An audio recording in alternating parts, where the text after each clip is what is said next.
Bentar.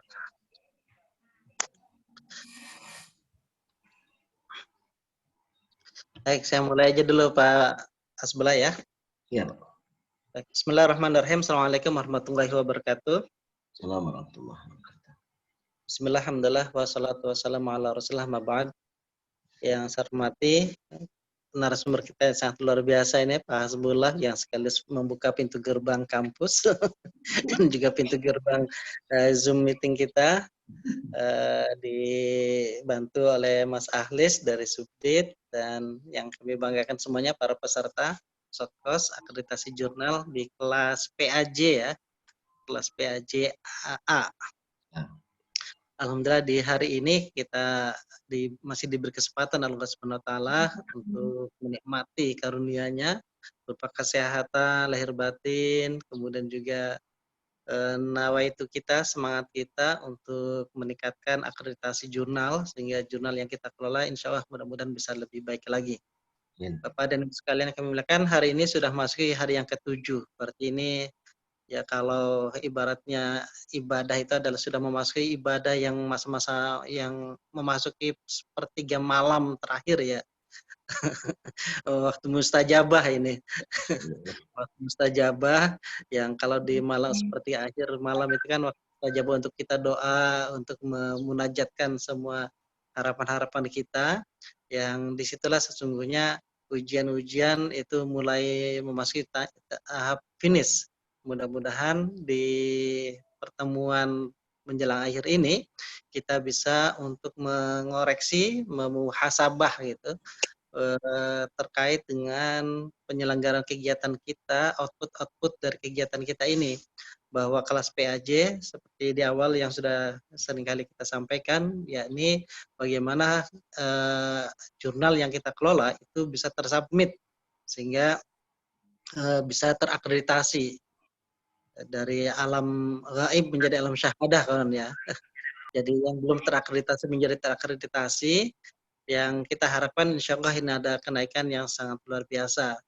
Oleh karenanya kawan-kawan sekalian, wabil khusus para peserta, mohon untuk di cross check kembali, dilihat kembali apa saja yang masih belum bisa dipahami, langkah-langkah apa saja yang perlu belum diketahui, kemudian apa kekurangannya, lalu kemudian bagaimana cara menambal kekurangannya itu, mumpung Pak Hasbullah siap untuk membantu kita semuanya. Oleh karena Pak Hasbullah, kami dari Direktorat Wabil Khusus dari Subdit ini mengaturkan terima kasih Pak Hasbullah yang terus konsisten dan penuh ketulusan, keikhlasan. Ini sangat luar biasa Bapak Ibu sekalian. Narasumber kita ini tidak mengenal waktu, tidak mengenal lelah, dan penuh optimis, dengan penuh kesemangatan, dan penuh keikhlasan tentunya. Dan yang kita harapkan tentu ini adalah bisa vibrasi-vibrasi gelombang-gelombang keikhlasan ini itu bisa terus menyinari para kita semuanya, wabil khusus para peserta dan tentu di kami juga. Oleh karenanya sekali lagi Pak Hasbullah, kami aturkan terima kasih banyak Pak Hasbullah, dan juga tentu kami aturkan terima kasih juga kepada para peserta yang terus konsisten dengan kegiatan ini. Mudah-mudahan senantiasa berkah, sehat selalu. Bapak dan Ibu sekalian, di pelaksanaan akreditasi jurnal, saya kira ini penuh tantangan yang sangat luar biasa ya, dan diantaranya adalah kami pun sedang memikirkan bahwa akreditasi tidak hanya rencananya itu adalah tidak hanya ke Sinta Ansih, tetapi juga ke Moraref gitu. Kenapa? Karena di Direktorat Pendidikan Tinggi Keagamaan Islam saat ini sedang merancang terkait dengan bagaimana penilaian angka kredit dosen itu untuk terutama untuk dosen-dosen yang berbasis rumpun keilmuan keagamaan, berbasis berdasarkan dari PP 46 tahun 2019 itu menjadi otoritas Kementerian Agama. Maka Kementerian Agama pun kami itu di Dikti sedang memikirkan bagaimana caranya kenaikan penilaian angka kredit dosen tadi itu juga berbasis pada keilmuan kita sendiri. Nah, salah satu implikasinya adalah jurnal yang kita kelola itu pun harus berbasis pada dalam hal ini adalah pada Moraref ya.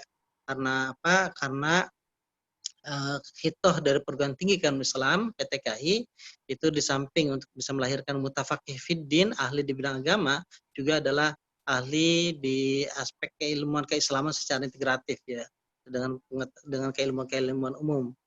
Nah, jadi yang kami bayangkan bahwa nanti ini anunya ya, tentu nanti finalnya adalah kita melihat dari aspek sisi regulasi yang akan dikeluarkan, tetapi yang terbayangkan oleh kami itu adalah nanti tidak hanya berbasis pada Sinta, tetapi juga berbasis Moraref, ya, berbasis pada Moraref. Jadi Moraref, Sinta go ahead tetap jalan, lalu kemudian ada option yang lain yaitu Moraref.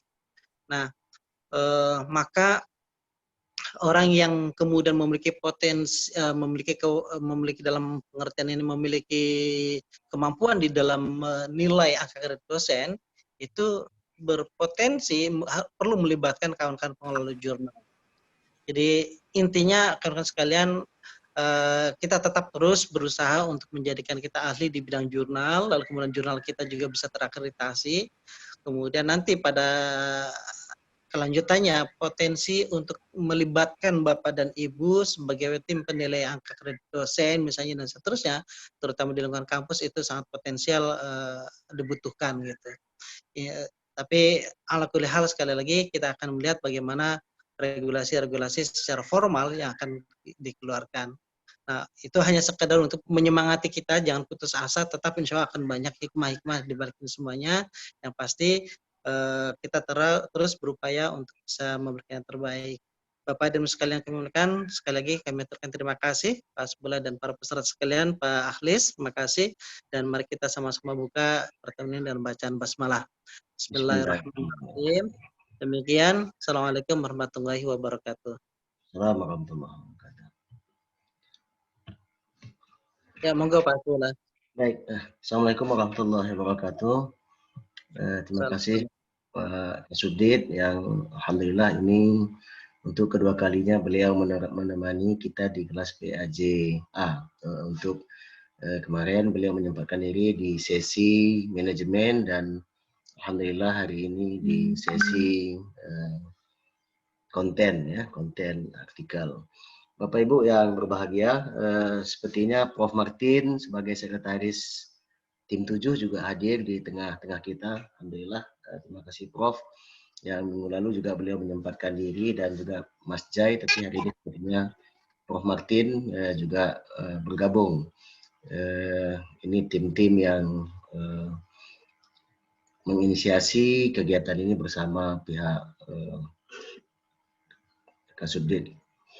Baik, Bapak Ibu yang berbahagia, hari Senin kemarin kita sudah memulai bagian daripada substansi berkaitan dengan fokus dan skop. Nah, kalau kita bicara fokus dan skop itu maknanya kita masih berbicara di wilayah editor. Tetapi hari ini kita akan berbicara di wilayah artikel. Artikel tentu bermakna adalah produk yang disubmit oleh autor. Kalau artikel akan melibatkan banyak bagian di dalam jurnal, yaitu autor sendiri, editor, dan juga reviewer. Karena kelayakan sebuah artikel tentu dinilai oleh editor dan reviewer. Yang paling pertama menilai adalah editor, apakah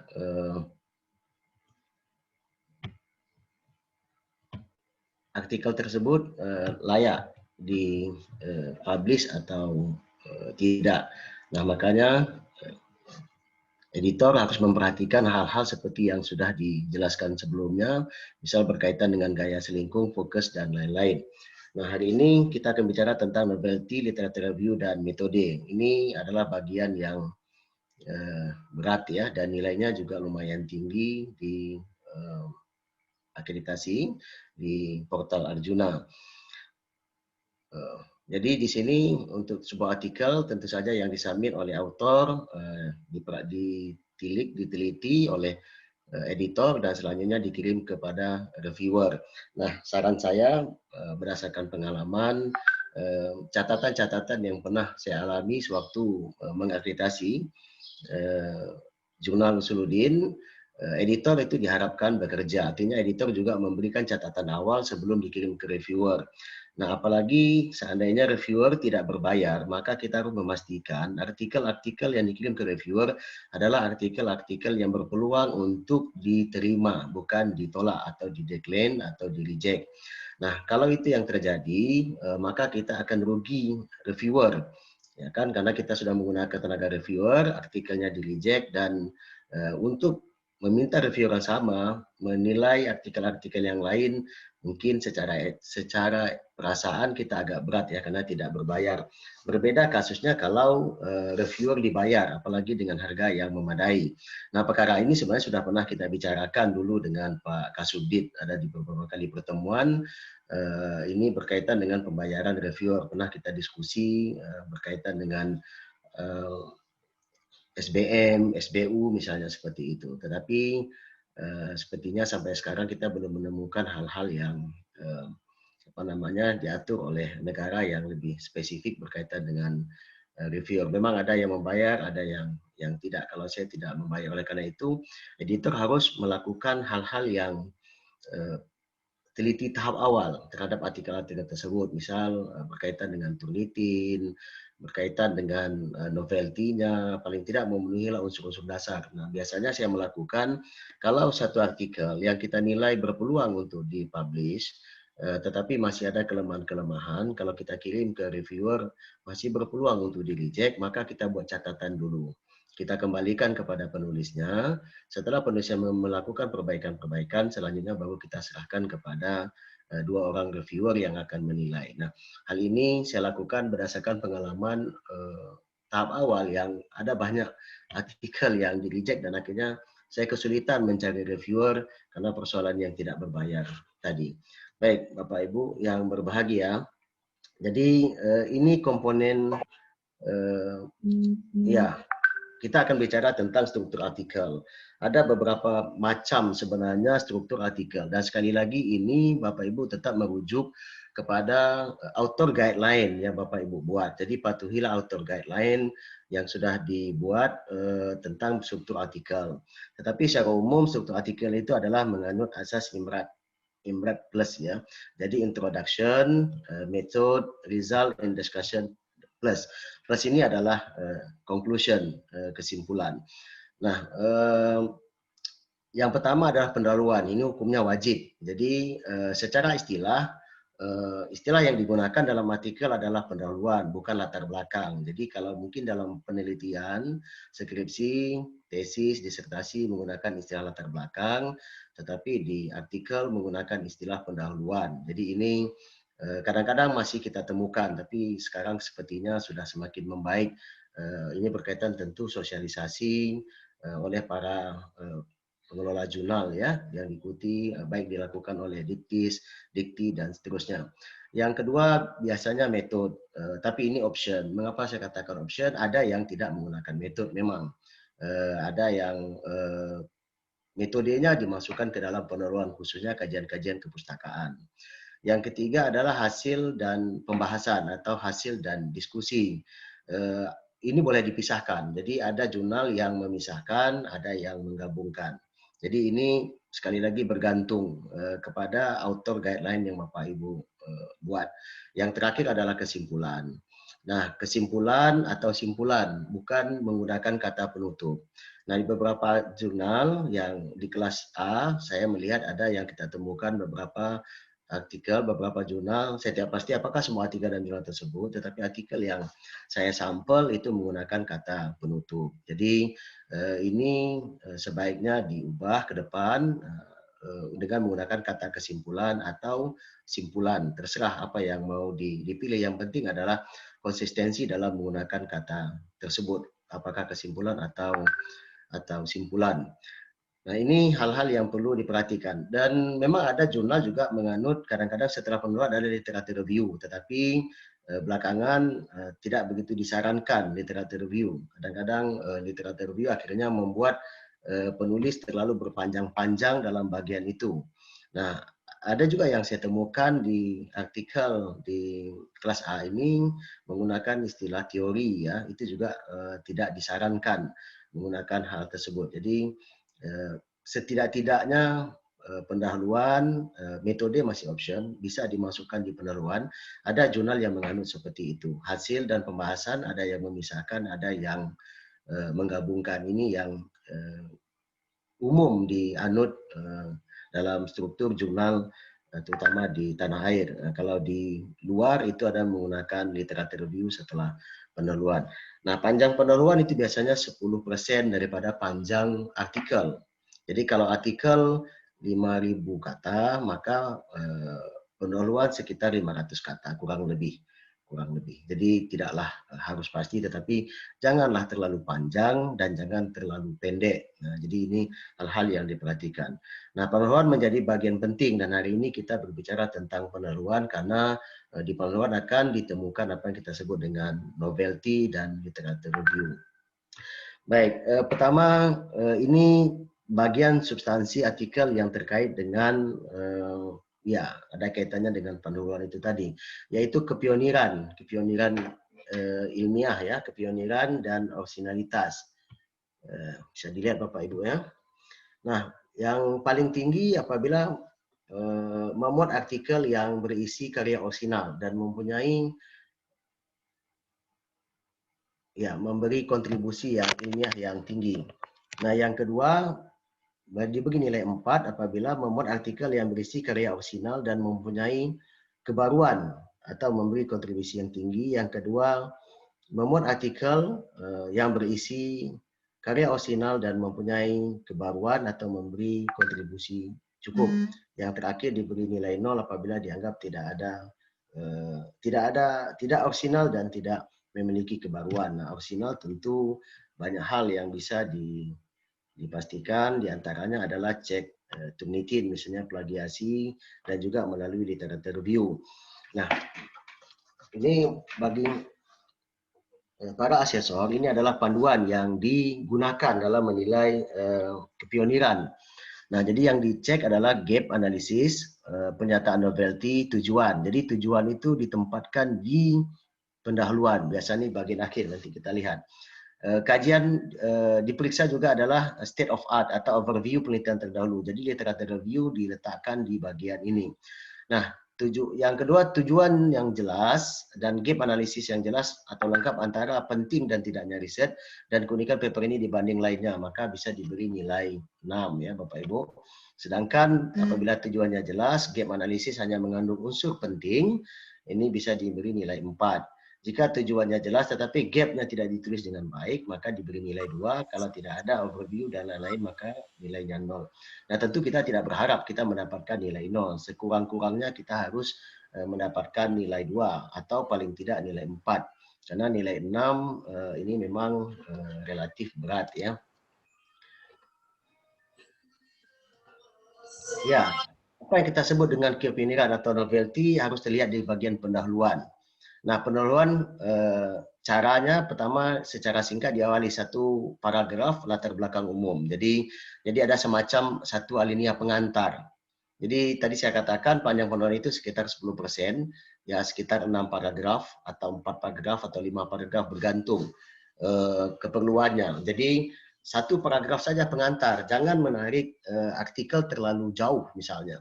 Jadi kita meneliti di A, tapi kita menelitinya tentang satu perkara, tetapi tarikannya terlalu jauh ke belakang. Jadi nanti padahal kita hanya berkesempatan memberi pengantar itu dalam satu alinea saja. Nah, pada alinea kedua dan ketiga, 2 paragraf itu kita sudah memasuki apa yang kita sebut dengan review literatur atau literatur review. Jadi ini berguna untuk menguatkan atau menjustifikasi novelty. Apa signifikan kajian ini, kontribusinya.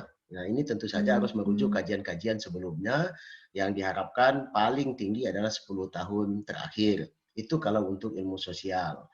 Kalau untuk sains itu tentu lebih pendek lagi. Nah, kedokteran dan lain-lain itu ya diharapkan tentu di bawah daripada 10 tahun. Mungkin 5 tahun, mungkin 3 tahun.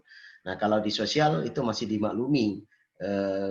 riset-riset 10 tahun itu masih bisa dirujuk. Ini kesepakatan di kalangan asesor ya. Jadi di kalangan asesor agama, sosial itu masih membenarkan untuk rujukan-rujukan 10 tahun terakhir. Artinya kalau kita menulis artikel di 2020, maka sejauh-jauhnya artikel yang kita rujuk adalah tahun 2010, jangan ada 2009 ke bawah. Nah, yang paling lebih baik itu adalah 2005 tahun terakhir, karena riset-riset ini, hasil-hasil penelitian ini kan berubah dengan begitu cepat. Jadi ini yang harus diperhatikan. Jadi alinea pertama adalah pengantar, makanya dalam menarik nanti kita lihat ya, saya sudah mengkopas jurnal Bapak Ibu artikelnya, nanti kita lihat di bagian bawah. Nah selanjutnya sebelum menuliskan tujuan harus ada gap analisis, kesenjangan. Ini kita tulis di alinea selanjutnya. Ya kan, kontribusi, kebaruan, novelty secara jelas dan eksplisit.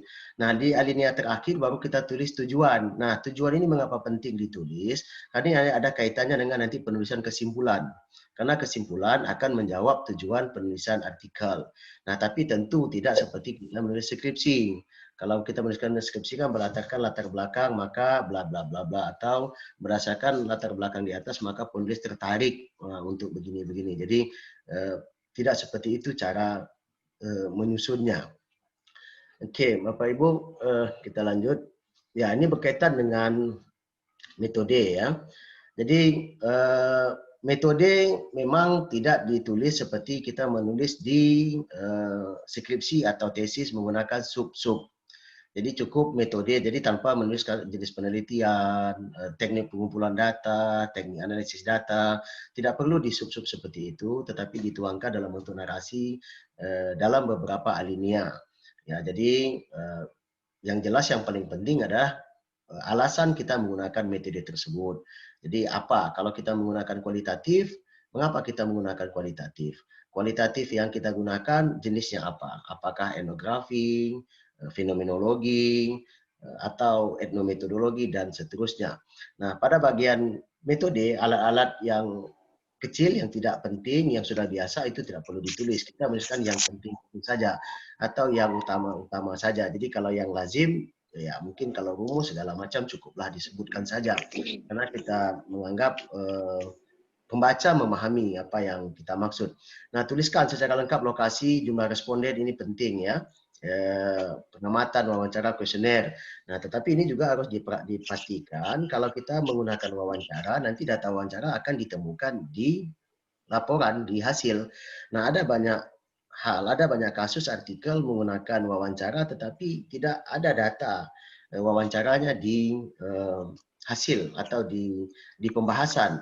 Nah, ini juga menjadi masalah. Jadi karena setiap metode yang digunakan itu harus menjawab persoalan mana yang dikaji. Nah, metode yang sudah umum tidak perlu dituliskan secara detail, tapi cukup merujuk buku acuan prosedur percobaan dan seterusnya. Jadi kita menulis yang penting-penting, yang urgen, tetapi tetap lengkap ya, tanpa harus menulis subbab-subbab. Kalau kata kita menulis artikel yang bersumber dari hasil penelitian, ya sub-sub metode yang dalam hasil penelitian itu tidak perlu dituliskan. Oke, ini saya tarik dari pendahuluan.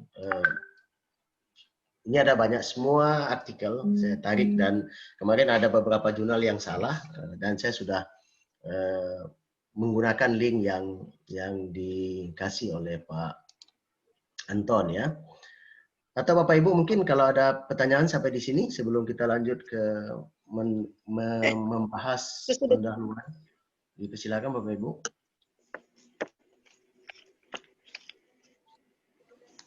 Tanya Pak.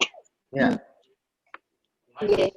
Untuk di jurnal boleh sudah masuk di sini atau bagaimana lagi? Tidak tahu saya. Sudah masuk di sini Pak. Oke, silakan Ibu. Ini udah dimati Ibu musyahadahnya udah. Oke, diulang Ibu. Halo. Ibu Silviana. Halo Pak, ya. Ya, silakan. Iya Pak. Bolehkah seorang penulis itu nampak subjektivitas penulisnya di jurnal? Misalnya penulis bla bla bla bla, ngoten itu boleh apa enggak Pak di dalam jurnal? Diperbolehkan apa tidak? Subjektivitas yang dimaksud seperti apa sebenarnya, Bu? Subjektivitas penulis misalnya Ya. pada penelitian ini penulis menemukan beberapa permasalahan, misalnya narasi-narasi yang mengarah ke kalimat penulis gitu loh, Pak. Iya, nggak ada masalah, Ibu, boleh. Jadi, Masalah.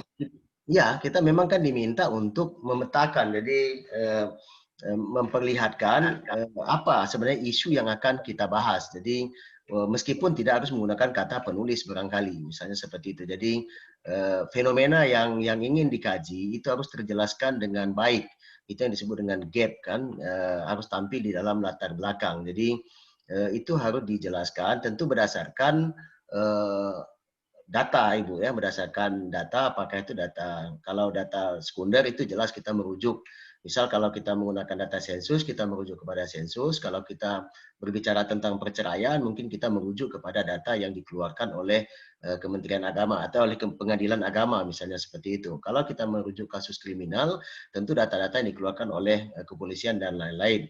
Nah, tapi kalau kita mengambil data dari wawancara, ya itu artinya data yang kita olah bersendirian, yang kita sebut dengan data primer. Itulah fenomena yang kita lihat. Jadi boleh, Ibu, tinggal bagaimana cara menyusun, kurangi menggunakan kata-kata penulis. Jadi yang aktif itu dikurangi kata-kata yang seperti itu dalam sebuah artikel, ya, penulis, peneliti, dan seterusnya. Jadi lebih baik menggunakan kata-kata yang mungkin agak pasif, ya, berbanding yang aktif. Tidak terlalu banyak barangkali kalaupun menggunakan kata penulis atau peneliti. Jadi menggunakan misal isu yang akan dikaji dalam penelitian ini, nah itu kan jadi pasif, berbanding peneliti akan mengkaji ini. Jadi ini maksudnya sama, tetapi ada yang satu lebih aktif dan yang lebih. Jadi itu tidak ada masalah, Ibu. Itu bukan subjektivitas sebenarnya, tetapi dia dibangun berdasarkan data. Nah, jadi bukan subjektivitas atas apa namanya itu keinginan kita sendiri, tidak, tapi dia harus didasarkan kepada data. Jadi yang bicara itu sebenarnya adalah data, apakah itu data sekunder atau data primer. Jadi kita, makanya dalam sebuah penelitian atau artikel atau pada tesis disertasi itu kan ada saran.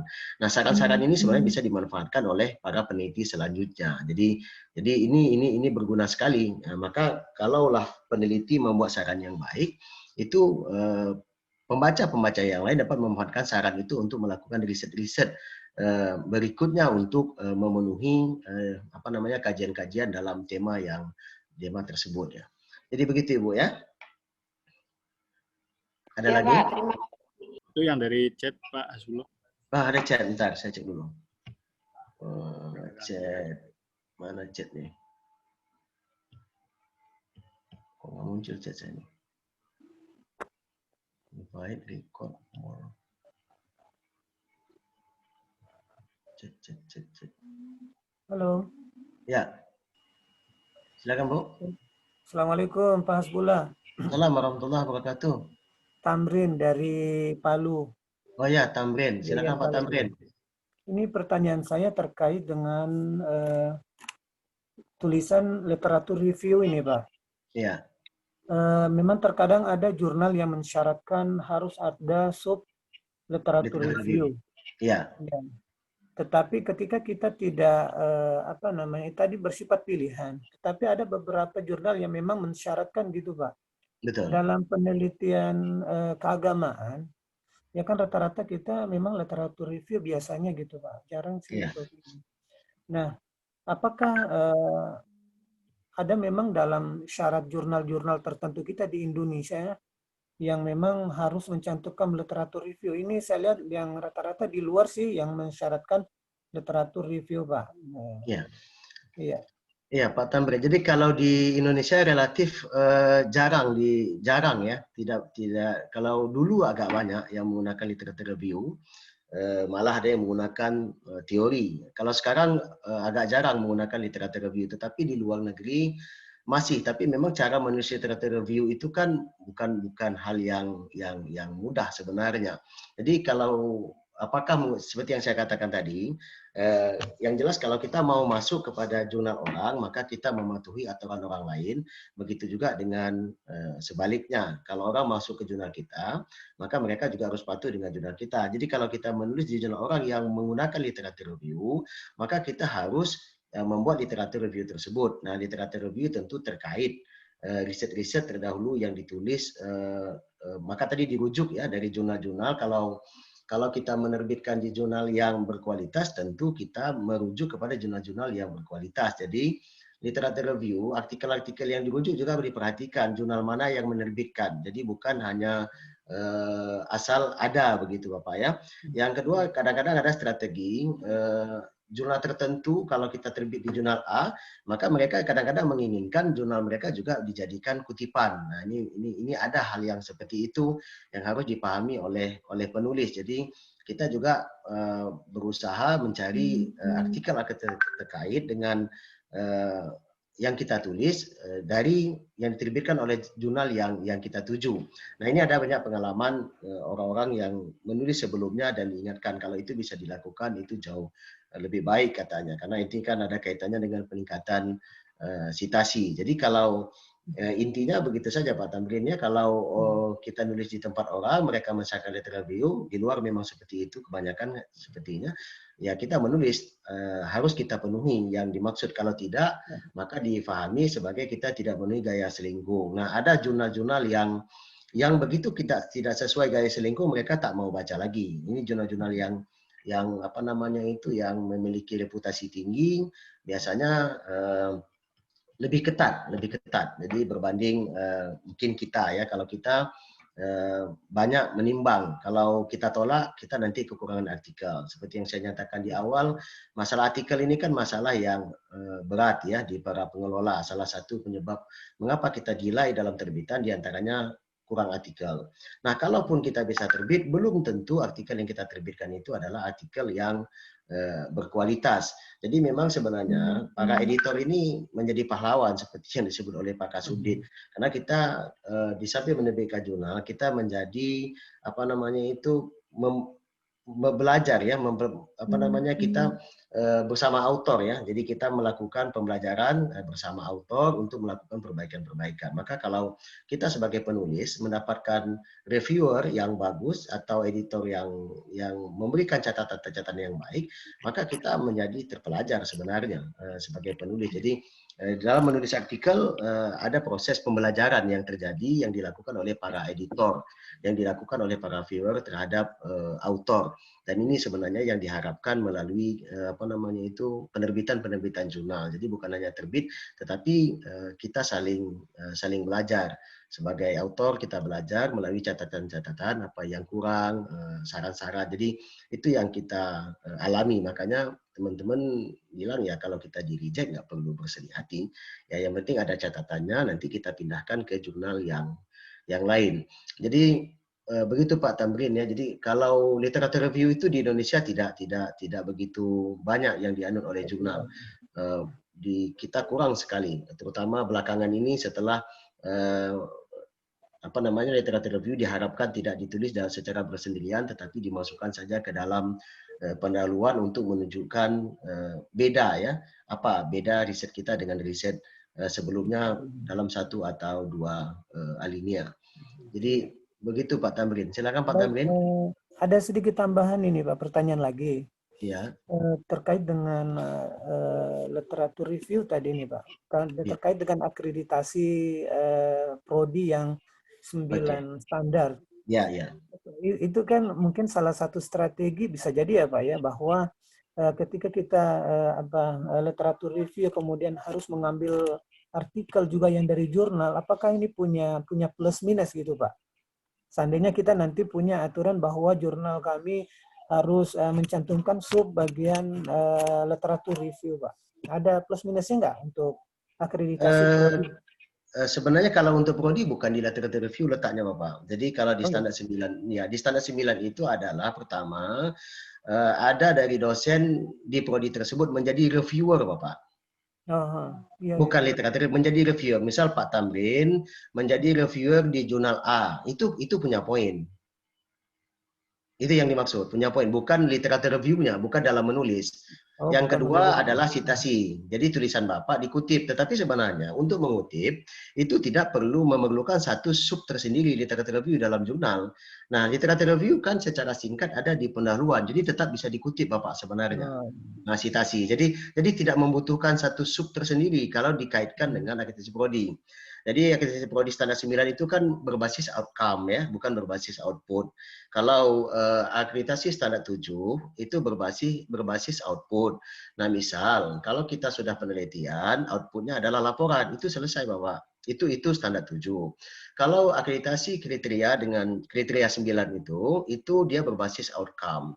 Kalau penelitian yang dilihat bukanlah kepada laporan penelitian, tetapi adalah outcome-nya. Apa outcome-nya? Itu adalah publish jurnal, artikel terpublish di jurnal. Apalagi contoh yang lain. Kalau di standar 7, kerjasama cukup ditunjuk dengan MOU, selesai masalah.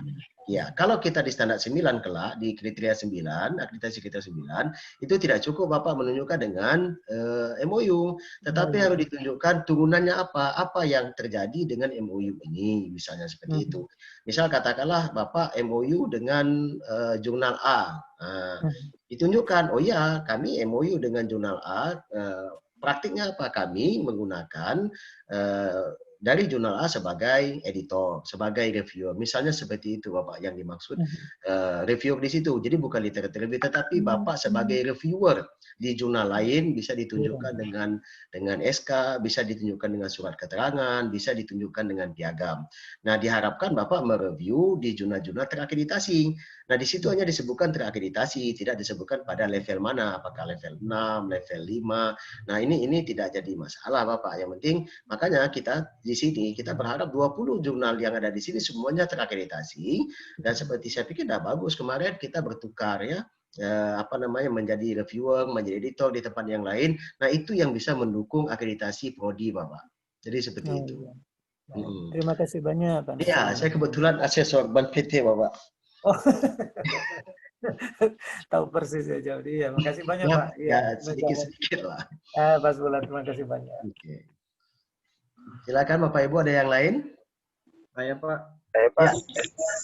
Pak Fadil. Assalamualaikum warahmatullahi wabarakatuh Pak. Assalamualaikum. Dari JRT Pak. Oh ya, JRT.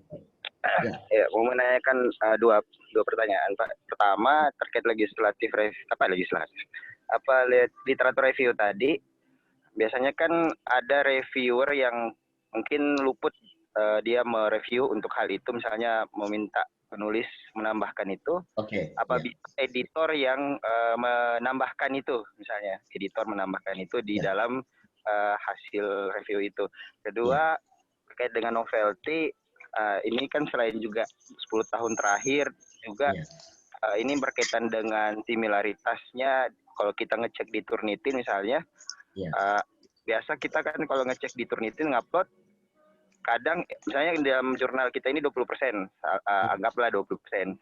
Biasanya karena daftar pustakanya ikut, jadi yang tadinya di bawah 20% langsung jadi di atas 20% gitu. Nah, apakah dalam ngecek di Turnitin itu dia semuanya harus dicek mulai dari pendahuluan abstrak sampai di daftar pustakanya atau bagaimana Pak? Ya, terima kasih. Ya, jadi yang pertama Bapak, biasa saya melakukan seperti yang saya nyatakan di awal, supaya artikel kita tidak terbuang oleh reviewer, maka saya melakukan review awal dulu. Nah, misal tadi dalam kasus kita melihat di pendahuluan ternyata autor, penulis belum melakukan literatur review, ya, belum memasukkan sebagai basic ya daripada artikelnya tersebut. Maka kita boleh melakukannya Pak, perbaikan awal itu boleh dilakukan. Jadi itu editor boleh melakukan. Nah, reviewer itu kan sifatnya hanyalah memberi pertimbangan, bukan pemutus. Pemutusnya adalah di editor. Jadi itu bisa dilakukan. Kalau kita kalau khawatir kita di-reject oleh reviewer, ada baiknya kita lakukan di awal. Tetapi kalau sudah dilakukan reviewer, tetapi dalam kasus ini luput seperti yang dijelaskan oleh Bapak, boleh kita lakukan bersendirian. Jadi misalnya reviewernya melakukan sudah revisit required, kita tambahkan catatan itu dari editor supaya autor melakukan penambahan-penambahan. Nah, atau nanti setelah author melakukan perbaikan catatan reviewer, menurut editor perbaikan itu belumlah memuaskan, maka editor boleh mengembalikan lagi kepada penulis, kepada author dengan menambahkan catatan-catatan seperti tadi, Bapak. Jadi itu boleh, tidak ada masalah. Nah, yang kalau editor lebih leluasa melakukan, yang tidak leluasa kan melakukan reviewer. Nah, reviewer itu kan terlarang melakukan catatan-catatan apa namanya itu teknis ya, jadi huruf besar, huruf kecil, kesalahan-kesalahan itu ya kita harap reviewer jangan membuat catatan seperti itu. Jadi catatan reviewer itu betul-betul yang bersifat substantif. Nah, hal seperti itu dikerjakan oleh para editor di samping jadi editor itu lebih berkuasa berbanding reviewer ya. Itu yang berkaitan dengan literatur review. Nah, berkaitan dengan Turnitin, ya kalau Turnitin ini kan namanya check similarity, bukan plagiasi. Jadi ini harus didefinisikan, bukan plagiasi. Jadi similarity tidak bermakna plagiasi, tetapi orang mengatakan kalau similarity-nya tinggi, maka perlu dilihat. Nah, pertama tentu saja, andai kata nama kampus, saya gunakan nama kampus, itu pastilah similarity nanti keluar. Nama saya sendiri akan menjadi juga similarity. Daftar kepustakaan itu juga menjadi similarity. Ayat Al-Quran itu similarity. Hadis itu pasti similarity. Karena kita tak boleh merubah teks hadis, tak boleh merubah teks ayat. Nah, hal-hal seperti ini itu biasanya boleh diabaikan. Jadi kita exclude lah, misalnya exclude bibliografi. Jadi hal tertentu kita hilangkan dalam melakukan cek similarity. Karena kalau dicek semua, jangankan daftar pustaka Bapak, nama dan nama kampus kita sendiri akan similarity. Karena sudah banyak orang menerbitkan artikel menggunakan nama kampus itu masuk ke dalam tersebut. Nah, ayat Al-Quran, andai kata ayat itu ditulis, nah maka itu juga akan menjadi similarity. Nah, hal itu boleh Nah, ini penting sebenarnya kepada yang mengecek untuk memahami itu. Apakah di atas 20% lantas dia bisa kita tolak? Lihat dulu kasusnya. Apakah itu 1% atau dia ada satu onggokan, satu tumpukan yang mungkin di atas 5 atau 10%. Nah, ini yang berbahaya sebenarnya. Tapi kalau 1% itu masih bisa dipertimbangkan berbanding kalau teronggok dia dalam satu rujukan 7%, 8% misalnya seperti itu. Jadi makanya itu gunakan fasilitas exclude khusus kepustakaan. Jadi kalau dicek dari depan sampai ke belakang memang relatif kadang-kadang di atas 20%, padahal kita sudah melakukan paraphrase ya di dalam isinya, tetapi daftar pustaka, alamat institusi dan lain-lain itu menjadi similarity karena dia kan asal sama saja. Nah, Turnitin itu kan asal sama dia catat begitu kan, tapi kan bukan plagiat. Jadi kita menyebut nama kampus kan bukan plagiat. Kita menyebut nama kita sendiri kan juga bukan plagiat, tapi Turnitin kan ditandainya. Ditandainya sebagai sesuatu yang similarity. Jadi begitu Pak Fadil ya. Ya Pak, untuk yang pertama tadi berarti kita tidak perlu assign kembali untuk round 2 ya, misalnya ke review untuk dicek ulang, cukup kita aja ya langsung editor. Cukup, gitu. Bisa kita melakukan Bapak. Jadi bisa saja kita lakukan bersendirian. Misal katakanlah begini, andai kata reviewernya memberi recommended-nya adalah revisit required, bukan resubmit to review. Misalnya seperti itu. Ya, kalau dia tidak meminta resubmit to reviewer, jadi kita tidaklah mutlak harus mengembalikan. Kalaupun dia meminta mengembalikan, kita juga tidak harus mengembalikan karena memang wewenang itu adanya di kita. Jadi tapi kalau kita masih merasa bahwasanya itu kurang gitu kan, oh ini sudah diperbaiki tapi rasanya kurang gitu loh. Rasanya perlulah ditambah lagi pada bagian-bagian tertentu. Kita boleh mengembalikan ke penulis untuk perbaikan yang lebih baik menjelang kita lakukan publish. Itu boleh kita lakukan sendiri Pak di editor. Nah makanya saya katakan di awal tadi, kalau editor tidak membuat catatan sama sekali, maka nanti kadang-kadang oleh asesor dianggap editornya tidak bekerja. Jadi kan makanya di dalam OJS sebelum kita kirim ke reviewer itu kan editor dulu. Ada dari editor dulu. Jadi baru kirim ke review. Jadi saya biasanya kalau ada artikel, kalau artikelnya sudah memenuhi keadaan minimal standar lah, memenuhi keadaan standar minimal, baru saya kirim ke reviewer. Kalau parah-parah betul rasanya sulit sekali, baru saya reject. Kalau dia rasanya memungkinkan untuk diperbaiki, isinya menarik, misalnya temanya menarik, tetapi ada yang kurang, kalau saya kirim ke reviewer, nanti reviewer tolak, saya rugi seperti yang saya jelaskan tadi, maka saya cenderung melakukan review dulu, meminta penulisnya melakukan perbaikan. Setelah mereka perbaiki, baru saya kirim ke reviewer. Jadi seperti itu proses yang dilakukan, bisa di depan dan bisa di belakang, bergantung kondisi sebenarnya Pak Fadil ya. Oke, silakan, ada lagi yang lain? Ya, terima kasih Pak. Ya, yang lain tadi? Mimbar, Pak. Ya, Dari jurnal Pak Mimbar. Prima. Ya, Mimbar. Oh ya, Mimbar. Oke, Mimbar kemarin saya salah ya, tapi saya sudah baiki sekarang. Saya sudah ambil yang benar itu Mimbar.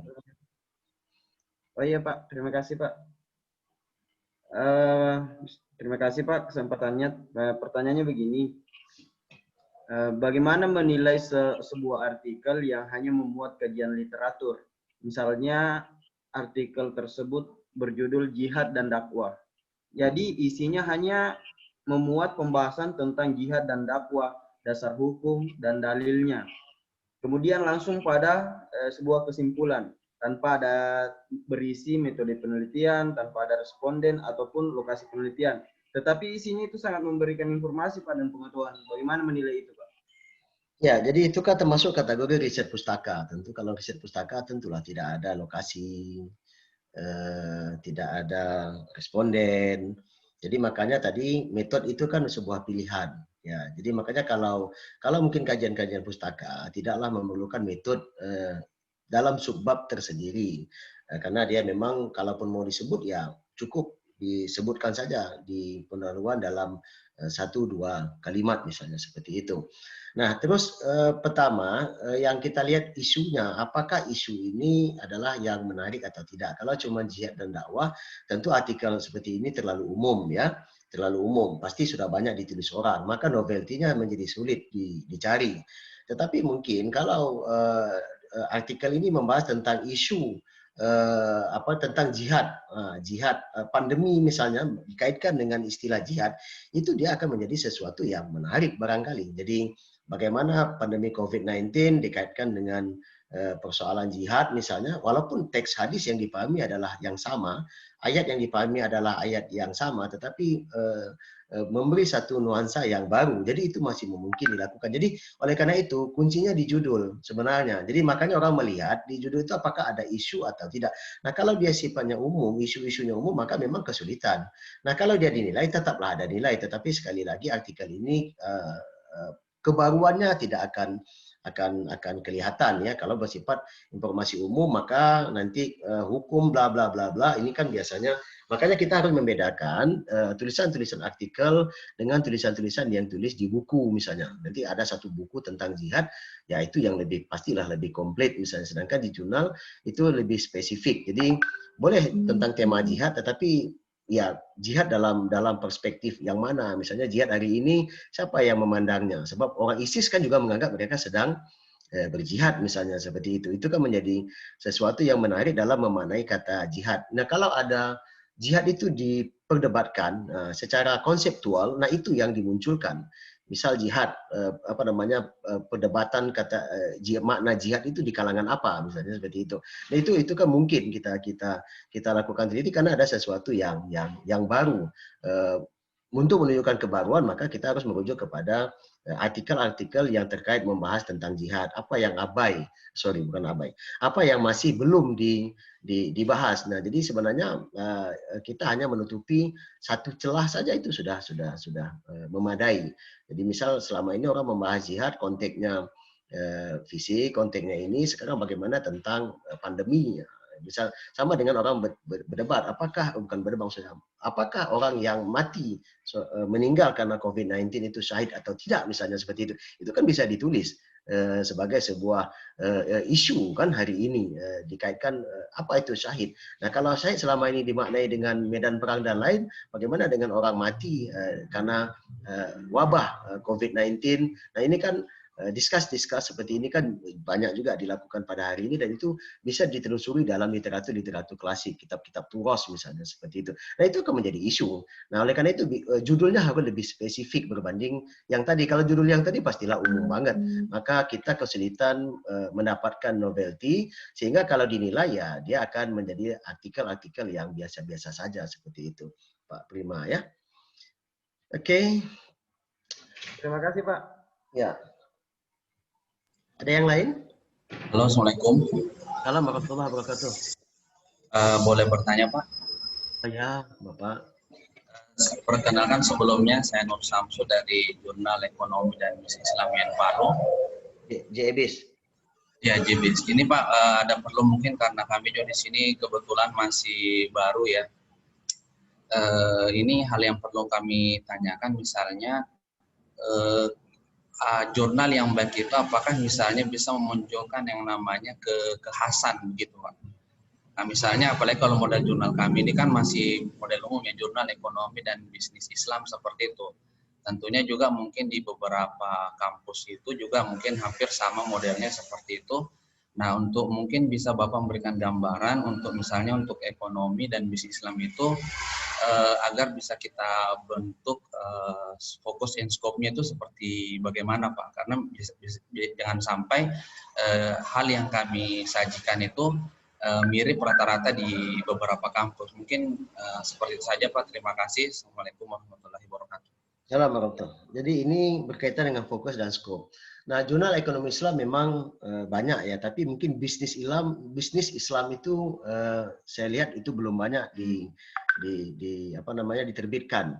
Jadi Bapak berpeluang fokus kepada bisnis Islamnya. Apa yang kita sebut dengan bisnis Islam itu kan tinggal dilihat turunannya di dalam definisi, buku-buku teks, ruang lingkup keilmuan, apa yang kita sebut dengan bisnis Islam. Tetapi prinsipnya tidak ada yang salah dengan kesamaan itu. Kita kan, tapi ini memang jurnal memiliki dua fokus. Pertama fokus kepada ekonomi Islam, yang kedua fokus kepada bisnis Islam. Nah, karena memang judulnya seperti itu, JEBIS kan, ekonomi dan bisnis Islam. Nah, ini pilihan ya. Mengapa kok banyak jurnal mengambil yang besar-besar? Karena tadi alasannya seperti yang kemarin, tetaplah kesulitan dalam mencari artikel. Jangan kita kerumitan mencari artikel, maka kita mengambil skop yang lebih besar, supaya tetapi nanti mungkin edisi Juni ini diterbit berkaitan dengan ekonomi Islam. Nah, ekonomi Islamnya mungkin bisa dispesifik. Sedangkan mungkin edisi Desember bisa diterbitkan tentang bisnis Islam. Nah, bisnis Islamnya seperti apa itu Bapak yang lebih memahami apa yang kita sebut dengan bisnis Islam, baik secara institusi maupun secara keilmuannya. Jadi institusi bisnis Islam itu apa, lembaganya gitu kan. Kalau ekonomi Islam misal ada perbankan Islam, ada apakah itu juga masuk bisnis Islam, institusi yang sama misalnya perbankan Islam, takaful, asuransi syariah, dan lain-lain. Ada banyak hari ini termasuk wisata syariah, hotel syariah, kuliner syariah. Apakah itu semua masuk kategori dalam bisnis yang dimaksud? Nah, jadi ini perlu definisi-definisi. Jadi tidak ada masalah sebenarnya Bapak, sama yang penting kita bisa memastikan artikel-artikel yang masuk di kita itu tetap masuk dalam fokus dan scope. Nah, jadi tinggal kalau mau spesifik ya tinggal di spesifik mengikut tema pada setiap terbitan. Ya, tetapi saya memperhatikan yang tema-tema juga orang tidak membuat besar-besar ya. Misal katakanlah jurnal yang di Sulawesi itu, yang di Gorontalo, itu kan per tema, kadang-kadang hadis, tafsir, pendidikan, itu kan juga tema-tema yang besar. Tidaklah tema-tema yang amat spesifik. Termasuk di Madaniyah, misal teman-teman rata-rata sudah mengeluarkan tema-tema dalam untuk beberapa tahun misalnya. Madaniyah di Desember temanya adalah hukum Islam misalnya seperti itu. Karena mereka mengcover hampir semua aspek dalam Islam, akhirnya mereka membuat tema. Ini nanti temanya tentang tafsir, besok temanya tentang hadis, besok temanya tentang hukum Islam, besok temanya tentang pendidikan Islam. Nah, itu dilakukan oleh banyak jurnal sebenarnya di Indonesia. Ada Madaniyah, ada jurnal yang Gorontalo itu apa namanya itu, Al-Ulum maksud saya. Al-Ulum dan beberapa jurnal yang lain, termasuk ada yang di Kudus dan lain-lain itu menggunakan tema-tema termasuk yang di Salatiga. Jadi kalau Bapak juga bisa melakukan hal yang sama sebenarnya. Jadi kesamaan itu tidak ada problem sebenarnya. Jadi kalau mau di stressing sebenarnya sekarang itu yang masih kurang adalah di bisnis Islamnya. Kalau ekonomi Islam hampir sepertinya setiap kampus yang memiliki prodi ekonomi syariah itu memiliki jurnal yang memfokuskan kepada ekonomi Islam. Tetapi belum banyak yang berbicara tentang bisnis Islam ya. Nah, jadi ini menjadi peluang sebenarnya bagi JEBIS ya, sebagai ciri khas dari JEBIS itu adalah bisnis. Pikiran saya seperti itu, Pak. Oke. Baik, terima kasih Pak. Silakan, ada yang lain? Satu, Pak Hasbullah. Ya. Teraju, Pak Hasbullah. Oh, teraju ya, teraju. Kalau perihal tadi Pak Hasbullah bilang gimana? Data referensi yang 10 tahun terakhir itu untuk ilmu sosial. Ya. Kalau misalnya kan kalau di syariah itu apalagi kan kajian-kajian kitabnya banyak tuh Pak Hasbullah. Ada standar minimal tidak dalam satu tulisan itu minimal misalnya hanya boleh yang minus dari yang lebih dari 10 tahun itu berapa persen gitu Pak Hasbullah? Oh ya, sebenarnya itu bahasan di kepustakaan ada di sesi 4, tapi saya jawab saja. Yang paling tinggi nilai itu 80%. Jadi kalau kita di asesor kita menghitung saja. Jadi kalau rujukan itu 20, kita hitung aja tahunnya. Jadi kalau 10-nya di atas 10 tahun, 10 tahun, maka nilainya 50 gitu loh. Gitu ngitungnya, Pak. Pasti dia. Walaupun itu kajian-kajian kitab misalnya, Pak. Beda. Nanti kita bahas itu di kepustakaan ada yang disebut dengan sumber primer. Jadi kalau kitab itu disebut dengan turos, itu walaupun dia tua itu tetap primer ya kategorinya. Jadi bedakan sumber primer dengan kemutakhiran. Nah, kalau tahun tadi bicara kemutakhiran, kalau primer itu bicara artinya walaupun dia tahunnya tua, tetapi itu turos, itu arkeologi, itu filologi, naskah misalnya, itu tetap masuk kategori primer dia, walaupun tahunnya seabad misalnya seperti itu. Karena memang di sejarah, di turos, ya makin tua itu semakin baik seperti itu. Jadi tidak semuanya, Bapak, tidak semuanya. Baik. Terima kasih, Pak.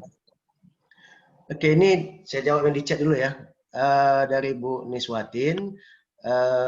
Ya ini tadi sudah saya jelaskan. Apakah metode penelitian bisa dimasukkan saja penelitian? Jawabnya bisa. Jadi tidak perlu sub khusus. Ini mungkin barangkali untuk studi pustaka ini satu hal yang bisa dilakukan. Karena memang kalau dibuat satu sub khusus, kalau kajian pustaka kan terlalu pendek. Jadi mungkin cukup jelaskan satu kalimat, 2 kalimat atau 3 kalimat di pendahuluan. Nah kemudian misalnya ada dosen yang studi lanjut S3, apakah boleh di artikel dituliskan 2 afiliasi, afiliasi asal dan afiliasi studi S3? Sebenarnya boleh saja Bapak Ibu untuk melakukan seperti ini. Tetapi ini kan ada kaitannya dengan apa namanya itu. Ya kalau tidak ada kaitannya dengan funding segala macam tidak ada problem, tapi memang orang lazim ya menuliskan memang satu afiliasi, tapi ini boleh saja ditulis dengan dua afiliasi. Saya pernah melihat seperti itu, tapi ini memang jarang kita menemukan. Ya misal dia kuliah di Jakarta, afiliasinya di Riau misalnya, atau kuliahnya di Jakarta, afiliasinya di Tanjung Pinang misalnya seperti itu. Ya boleh saja seperti itu. Jadi afiliasinya 2, tapi ini jarang dilakukan. Afiliasi itu pilihan ya. Jadi kalau kalau kita sedang kuliah itu cenderung membawa nama kampus karena posisi kita di sana. Kalau kita sudah tamat itu cenderung membawa makanya teman-teman pengelola jurnal di pasca itu sebenarnya lebih mudah mencari diferensiasi. Ya karena memang bisa menggunakan afiliasi yang kedua tadi. Jadi dia kuliah di tempat kita, tapi afiliasinya bisa dimanfaatkan afiliasi di mana tempat beliau bekerja. Itu bisa dilakukan hal yang seperti itu. Jadi ya sama orang Indonesia yang dikontrak ke luar negeri, itu biasanya menggunakan afiliasi di tempat mereka bekerja hari ini. Ada banyak reviewer kita yang di luar sana, padahal orang Indonesia, tapi afiliasinya tetap yang dibuatkan adalah afiliasi di luar.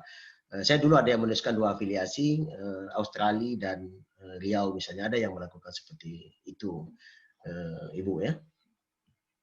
Pernahlah dilihat maksud saya. Oke, ada lagi?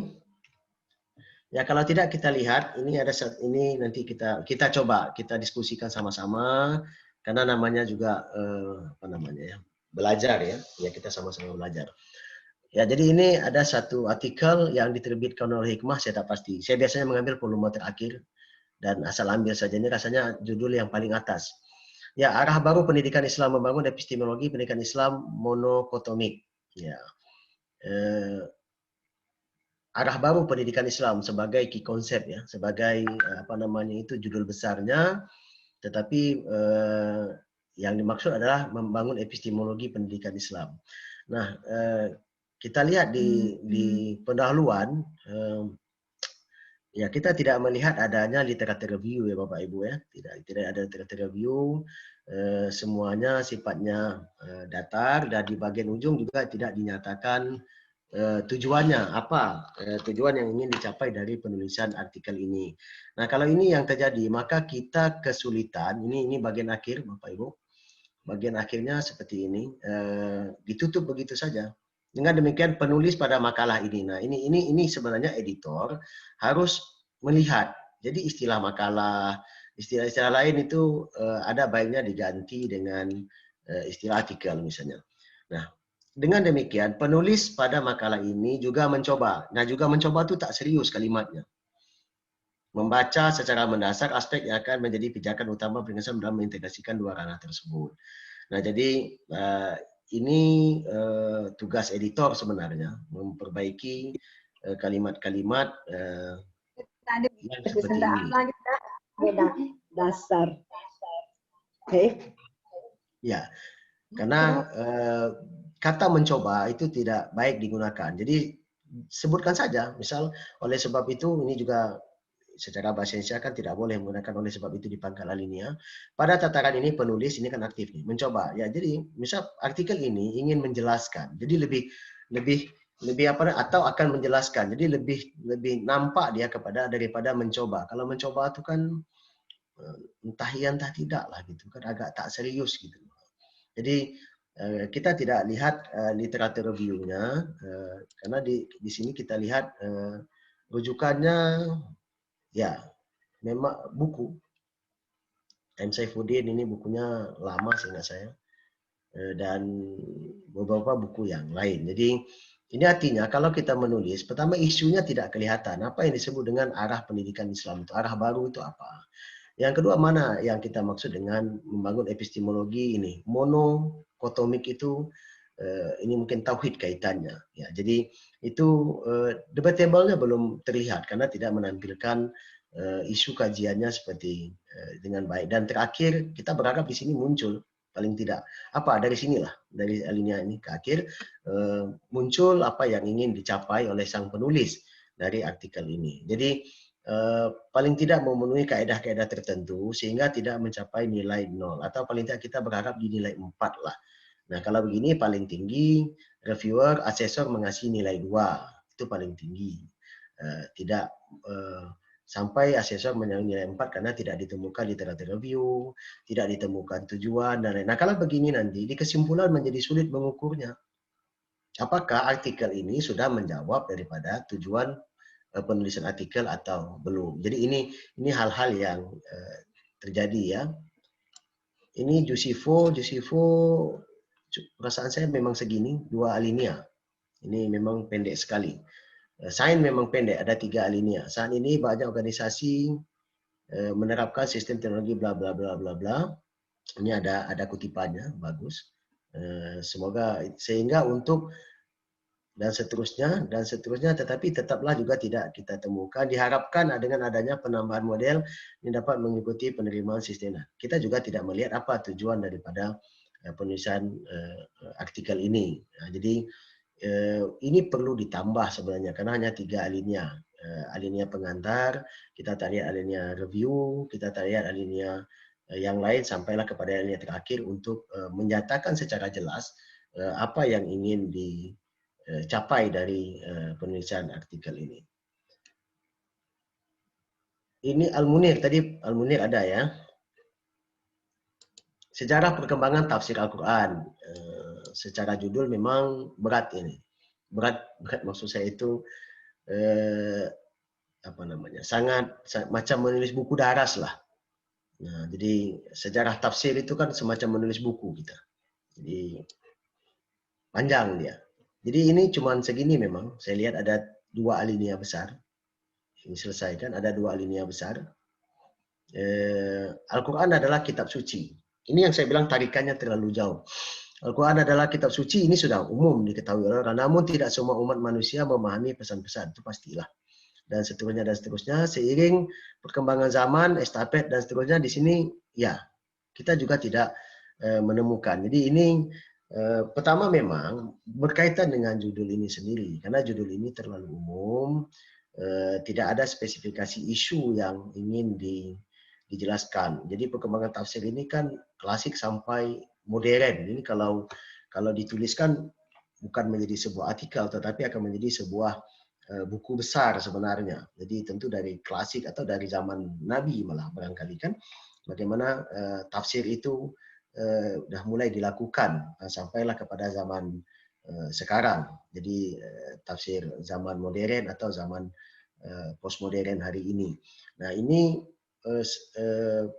editor sebenarnya bisa melakukan stressing sedari awal kepada penulis, tetapi ini kita maklumi ya, kesulitan sekali lagi dalam mencari artikel, sementara kita dikejar deadline, akhirnya kita terbit apa adanya. Nah jadi ini kasus-kasus yang biasa kita temukan dalam jurnal.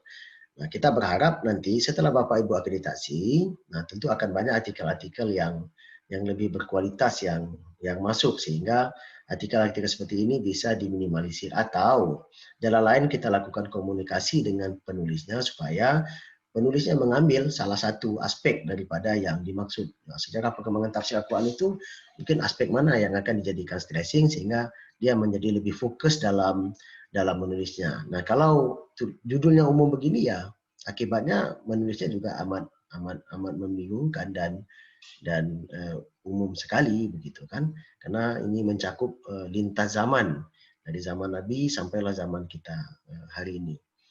Baik, Bapak Ibu ada yang ingin didiskusikan silakan. Ada? Saya lihat chat dulu. Untuk ini dari Pak Rizky ya, untuk identitas autor apakah ada aturan khusus misalnya hanya mencantumkan nama dan afiliasi atau mencakup email? Jadi tiga-tiganya Bapak. Jadi nama, afiliasi dan email. Email itu disebut dengan corresponding author. Jadi cuman setiap jurnal boleh memiliki gaya yang berbeda. Gaya yang berbeda dimaksud adalah kalau penulisnya lebih dari satu, apakah mencantumkan email penulis pertamanya saja atau mencantumkan semua email penulis, itu terserah. Nah, terserah saja. Boleh semuanya, boleh satu saja. Nah, afiliasi tidak kita ya, khusus di Indonesia, tidak disarankan menggunakan prodi-prodi fakultas-fakultas. Misal Bapak dari IAIN Palu, ya tulis saja Institut Agama Islam Negeri Palu, Indonesia. Nah, karena prodi apapun, fakultas apapun itu hitungannya tetaplah universitas afiliasinya.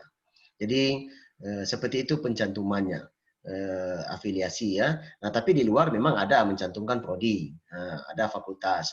Nah, kalau kita tidak, kita di Indonesia lebih cukup mencantumkan nama universitasnya saja, karena itu yang dihitung ya, di Sinta itu yang dihitung itu adalah universitasnya yang terdaftar. Bu Nuraini, jadi editor juga harus membaca detail tulisan yang kirim baik dari segi bahasanya. Iya, namanya editor, tugas kita adalah mengedit, mulai mengedit teknis, kesalahan huruf besar, kecil, titik, koma. Kalau kita yang Islamic Studies mungkin sampai kepada transliterasi. pedoman transliterasi. Jadi kalau kita menggunakan transliterasi yang pakai panjang, pakai tanda atas, misalnya H pakai titik bawah, nah itu harus difatuhi, karena ya itu tugasnya editor. Jadi termasuk kata Bapak, Bu Nuraini, kata ya. Misal satu kata, katakanlah efektivitas. Efektivitas dalam satu artikel yang sama, satu menggunakan V, satu menggunakan F, itu dianggap editornya tidak bekerja. Nah, idealnya dia sama semuanya, tidak ada boleh yang berbeda. Jadi editor itu memang berat pekerjaannya, karena dia harus mengedit. Makanya saya kalau sudah mulai masuk terbit, jurnal itu saya mulai mengasingkan diri agak beberapa waktu karena harus membaca semuanya, apalagi saya Jurnal Usuluddin menggunakan pedoman transliterasi. Pekerjaannya lebih berat berbanding kalau tidak menggunakan pedoman transliterasi. Jadi setiap huruf itu kan ada transliterasinya, panjang dan seterusnya. Jadi itu terasa sekali beratnya ya. Jadi begitu Bu Nur. Jadi itu pekerjaan editor. Maka tadi saya katakan reviewer tidak boleh mengutak-atik kesalahan ketik dan lain-lain, karena reviewer itu hanya bertugas mereview substantifnya, apa yang perlu ditambah, literatur reviewnya, mungkin dia ada saran, baca artikel ini, baca jurnal ini, atau dia menyatakan ini perlu dimasukkan teori ini kesimpulannya sebaiknya begini, atau dia katakan ini sistematikanya kurang tepat lah, atau rumusan ini perlu dikemas ulang dan seterusnya. Jadi yang begitu-begitu adalah pekerjaannya editor. Jadi editor memang berat, makanya orang lebih mau menjadi reviewer berbanding menjadi editor, karena editor ini adalah dapur. Dapurnya jurnal itu adanya di editor, maka kekuasaan editor itu lebih besar daripada kekuasaan reviewer. Reviewer itu sifatnya memberi saran saja, memberi pertimbangan. Ini artikel layak diterima dengan catatan. Ini artikel nanti kembalikan lagi biar saya baca. Ini artikel tak layak karena tidak berkualitas. Itu saran recommended yang akan diberi oleh reviewer yang ada di OJS. Nah, editor boleh memakainya, boleh tidak memakainya. Nah, jadi seperti itu. Oke, Bu Silvana ya, fokus scope. Ya, nanti nanti saya buka, Ibu. Nanti insyaallah saya buka di terakhir, mungkin menjelang 15 menit terakhir saya akan bukakan yang kemarin. Oke, ada lagi Bapak Ibu yang ingin ditanyakan? Ini kasus ini saya lihat hampir sama semua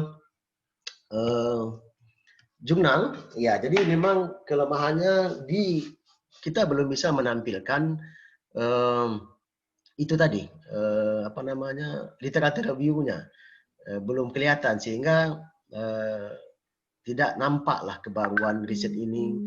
Dan yang kedua juga yang tidak muncul itu adalah tujuan dari penulisan artikel. Padahal tujuan penulisan artikel ini menjadi penting karena ini menjadi ukuran untuk dijawab kelak di bagian kesimpulan. Karena kesimpulan itu adalah menjawab tujuan ya. Ada satu ya, Pak, Pak Ibu Musyahidah ya. Ya Pak, Ya, terima silakan. kasih Pak dari Palu Pak. Ya, tadi saya dengar Pak, kan tadi sejarah perkembangan tafsir Al-Quran setelah umum sekali Pak. Apakah di dalam jurnal nanti itu masih berlaku namanya batasan masalah atau ada periset personal? Karena tidak. Ya Pak. Terus. Karena kita kan dibatasi halaman. Ya. Tentu kalau tadi ini saya terkesan tadi penjelasannya Bapak, ada teman, ini ada tampilan ini sejarah perkembangan tafsir Al-Quran, tentu nggak apa-apa kalau begini umumnya, tapi di dalamnya kan ada batasan masalah atau ada periset personalnya. Apakah masih bisa diberlakukan seperti skripsi atau disertasi ataukah sama dengan jurnal yang kita bisa lakukan seperti ini Pak? Oke, jadi di jurnal Ibu tidak mengenal istilah itu. Jadi dia pendahuluan seperti tadi. Jadi tidak ada mengenal istilah rumusan masalah, tidak ada mengenal istilah batasan masalah, konsep personal itu tidak dikenal. Jadi tidak ada. Jadi bedakan struktur skripsi, tesis, disertasi atau laporan penelitian dengan struktur artikel. Jadi makanya kalau kita artikel ini kan memang sumbernya penelitian Ibu, benar. Itu ya makanya teman-teman yang kuliah S2, S3 itu kan salah satu syarat menjelang tamat kan adalah publish. Nah, itu rata-rata adalah bersumber dari disertasi atau tesisnya. Nah, kadang-kadang satu disertasi atau tesis itu bisa menghasilkan beberapa artikel. Itu kan bisa dibelah isunya. Makanya sangat disayangkan kalau judul artikel itu persis sama dengan judul tesis, atau sangat disayangkan judul artikel itu sama persis dengan judul laporan penelitian. Jadi kita menyarankan sebaiknya satu laporan penelitian itu bisa menghasilkan beberapa artikel. Tentu dengan sekali lagi mendesain judul, merumuskan judul dengan yang lebih baik, merubah pendahuluan, menambah literatur review, itu pekerjaannya. Jadi tidak ada istilah batasan. Batasan itu tidak ada. Kalau ada artikel, saya tidak baca artikel sampai lengkap, Ibu. Saya jujur saja katakan saya hanya mengkopas pendahuluannya saja. Saya tidak tarik ke bawah. Kalau kalau memang begitu adanya itu artinya nanti asesor bilang ini kopas dari sebuah pendahuluan, itu tidak diterima di sebuah artikel. Saya pernah mereview artikel yang saya reject dari Bandung perasaan saya karena penulisnya masih Bandung sekali dan Palembang sekali. Karena penulisnya masih memasukkan ringkasan penelitian. Ya, ringkasan penelitian itu ada latar belakang, ada rumusan masalah, ada batasan masalah, macam-macam. Itu tidak boleh dilakukan. Nah, jadi dia harus diubah dulu ke dalam formatnya. Nah, begitu diubah dalam format, kalau di latar belakang itu bisa dijadikan pendahuluan, tetapi dengan melakukan perbaikan-perbaikan. Misal literatur review yang ada di laporan penelitian dialihkan sebagian ke dalam latar belakang, kalau tidak ada tujuan maka ditambah tujuan. Nah, tujuan ini menjadi sistematika sebenarnya, membantu kita mensistematik apa saja yang akan kita bahas, sub-sub. Ya, maksudnya sub-sub itu, sub-sub yang kita bahas sehingga kita menjadi fokus, Ibu. Jadi itu tidak ada, Ibu, tidak boleh dilakukan batasan masalah, tidak ada istilah batas. Jadi kalau mau langsung saja ke judulnya. Jadi di judul itu kita sudah mulai kelihatan. Kalau ini kan nggak kelihatan, Ibu. Ini kan seperti buku sejarah perkembangan tafsir Quran. Mungkin ada buku yang sudah terbit seperti ini. Perasaan saya begitu. Ya kan, ada prode klasik, prode modern misalnya seperti itu kan. Ya. Nah, kalau kita mau mengangkat tentang tafsir, perkembangan tafsir, apa isu perkembangan tafsir? Nah, itu dulu yang kita cari. Apa yang ada di kalangan tafsir itu ada isu yang menarik, yang debatable, yang menjadi perlu kita rasa diuraikan. Nah, misal apa istimewa perkembangan sedikit, tafsir? Pak. Ya, Ibu, silakan. Sedikit, Pak. Apakah misalnya sejarah perkembangan tafsir Al-Quran, tapi tetap juga memakai bahwa pada abad ke-7 Hijriah misalnya. Boleh begitu, Pak? Ya, sebenarnya boleh, Ibu. Artinya dia sedikit fokus dengan menyebut kata abad, Ibu kan. Ya, tetapi secara isu kan belum kelihatan sebenarnya. Isunya kan belum nampak apa sebenarnya yang ingin. Kalau kita bahas sejarah perkembangan Quran itu kan amat deskriptif, Ibu kan. Deskriptif, datar sekali lah, Mas. Maksudnya datar banget gitu loh perasaan saya.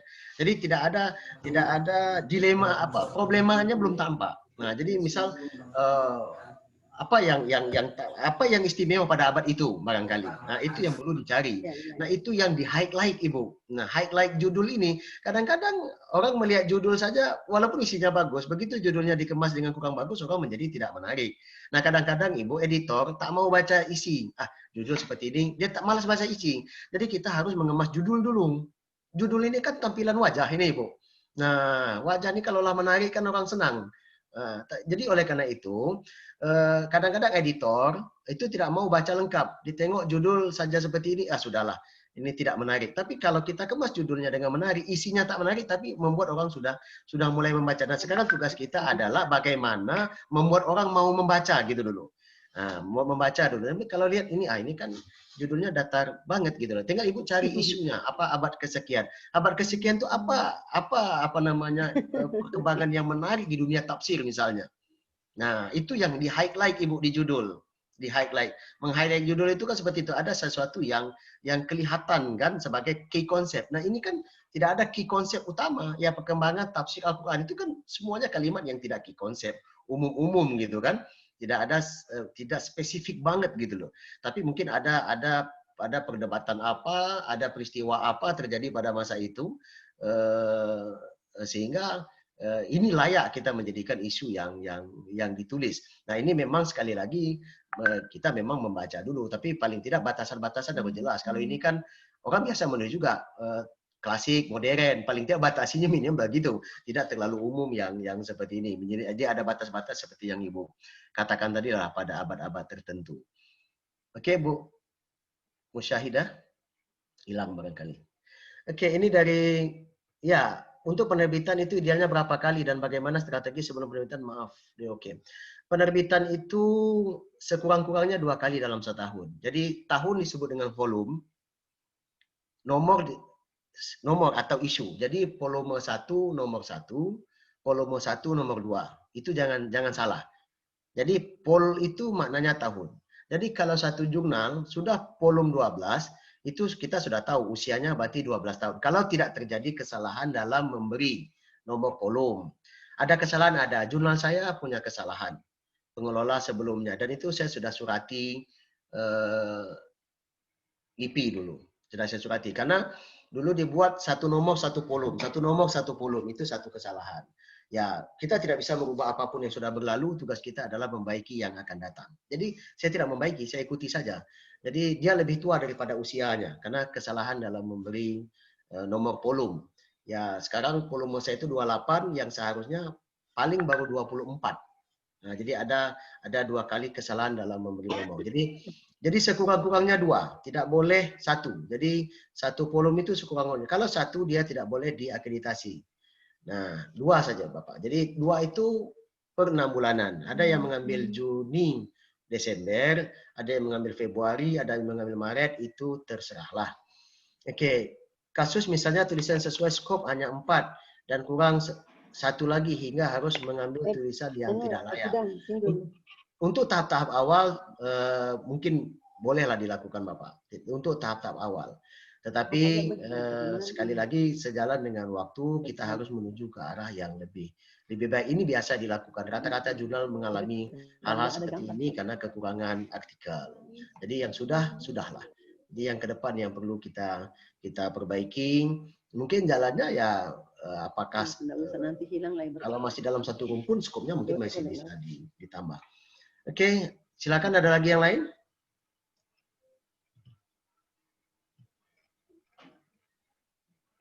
Silakan Bapak. Ya. Makanya Pak. Ya silakan. Oh ya Bu Silviana. Ya Pak. Gini kan problem di jurnal kami kan sekarang sudah maju akreditasi Pak.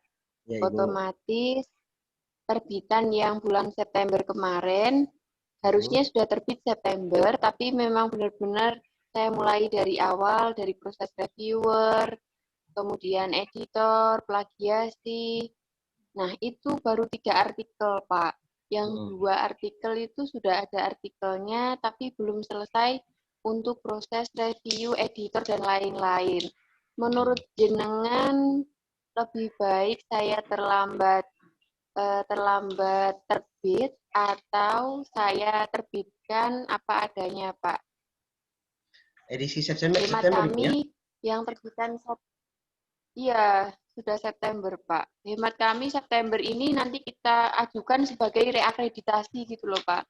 Tapi sepertinya sudah terlalu lambat. Sekarang Sinta berapa? Belum Sinta, Pak. Masih proses pengajuan akreditasi, Pak. Tapi sudah diajukan, belum? Sudah diajukan tanggal 9 kemarin Agustus kemarin, Pak. Berarti yang diajukan kemarin, Ibu, adalah volume yang sebelumnya kan?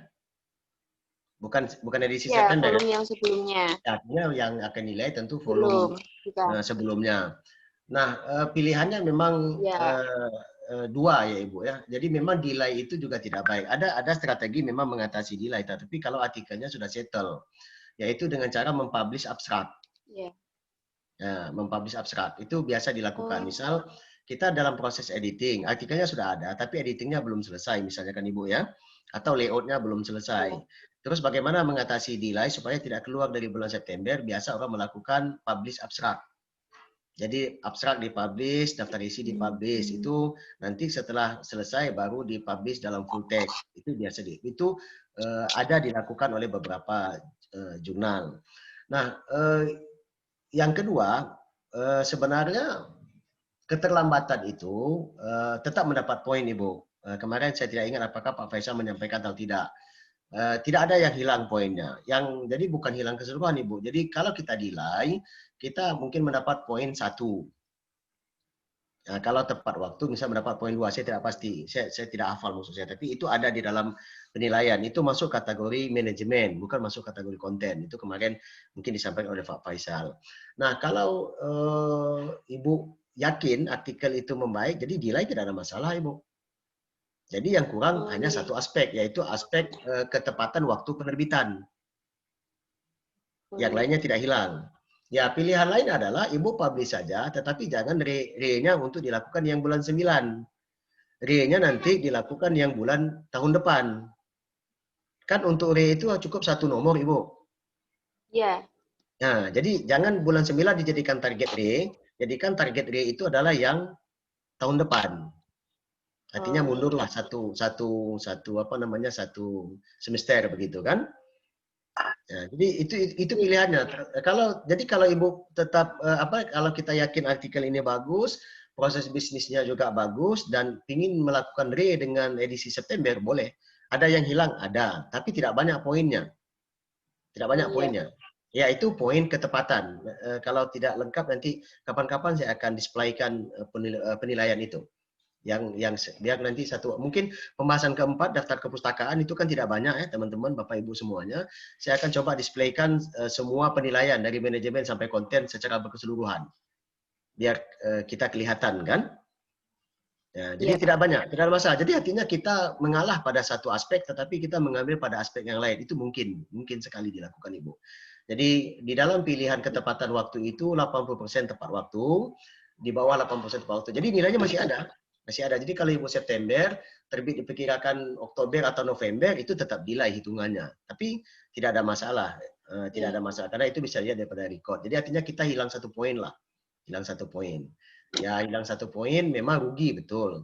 Tetapi berbanding bisnis.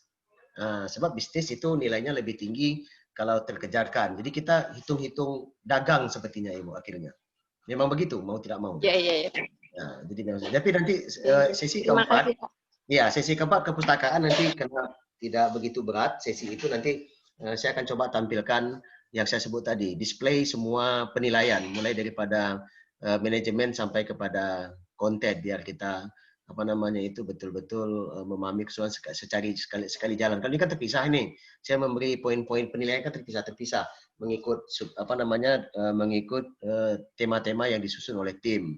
Tapi nanti saya akan coba bahas sekali jalan semuanya biar kita bisa menghisap diri kita masing-masing berdasarkan kriteria-kriteria yang dimaksud oleh Arjuna. Saya dulu Ibu melakukan itu sewaktu akreditasi 2017. Jadi saya mengejar poin manajemen itu mati-matian saya.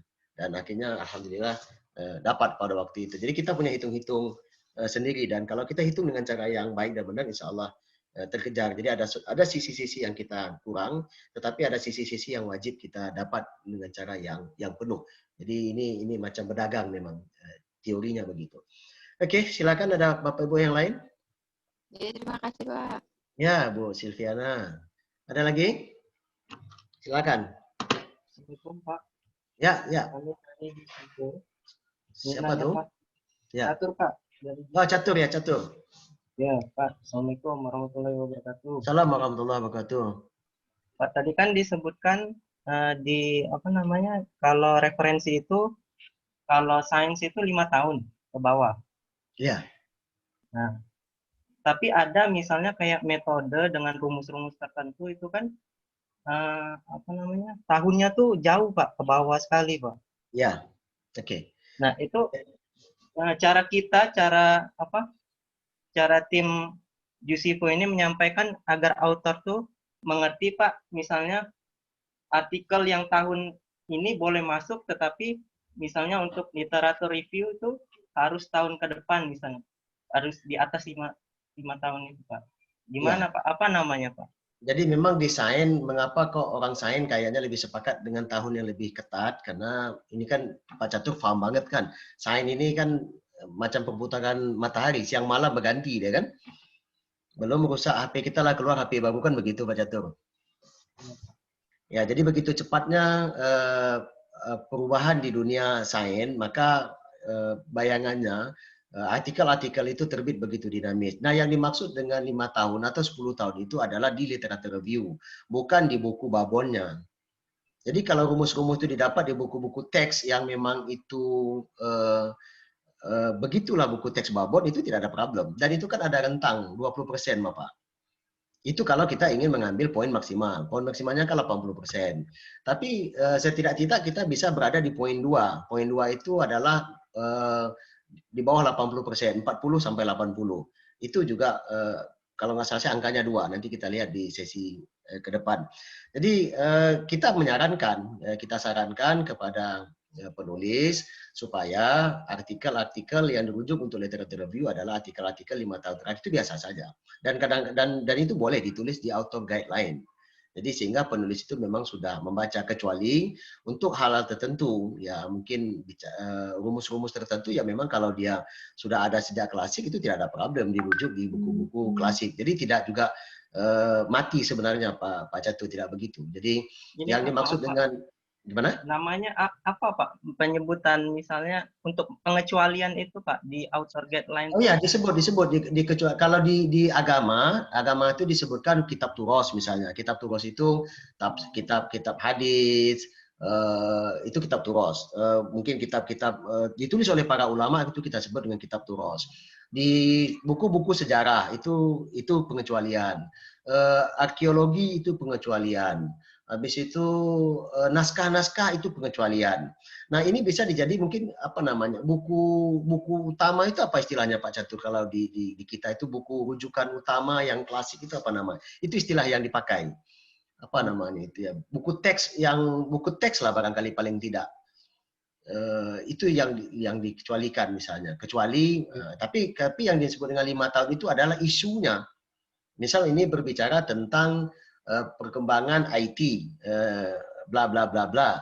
Nah isu tentang ini harus merujuk artikel-artikel yang terbaru. Tetapi kalau hal tertentu itu boleh merujuk kepada yang teks ya, buku-buku teks utama itu boleh merujuk kepada yang lama ya. Kadang-kadang kalau dia orang menyebut babonnya itu begitu kan. Kalau kita di agama ada istilah turos, kitab-kitab turos. Di sejarah, buku-buku sejarah ya, kajian-kajian arkeologi, studi-studi naskah itu tidak ada masalah bertahun-tahun. Yang makin tua dia makin baik.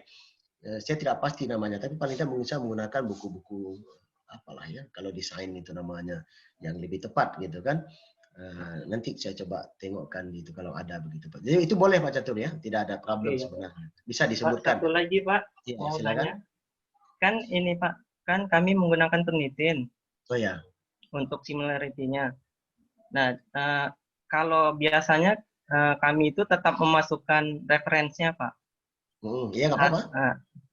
Kami kan maksimalnya 25%. Harapannya kalau kami masukkan reference, si author itu ketika dikembalikan artikel itu benerinnya itu isinya Pak, bukan misalnya apa ya? Ya. Boleh seperti itu Pak. Sebenarnya boleh Bapak. Jadi kan begini, Turnitin itu kan menjadi pertimbangan editor. Kalau Bapak melakukan Turnitin full dari A sampai Z dan itu Bapak tidak menyatakan ini ternyata 30%, kan misal begitu kan?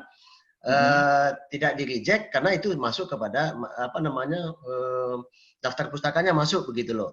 Nah, dan kalau itu tidak menjadi pertimbangan sebenarnya tidak ada masalah Bapak. Jadi artinya yang diutamakan bukan kepada nama institusi, bukan kepada nama orangnya, bukan kepada daftar kepustakaannya, bukan mungkin juga masuk kutipan-kutipan nama-nama itu, tetapi yang dimaksud adalah kepada teksnya. Itu boleh saja, nggak ada masalah.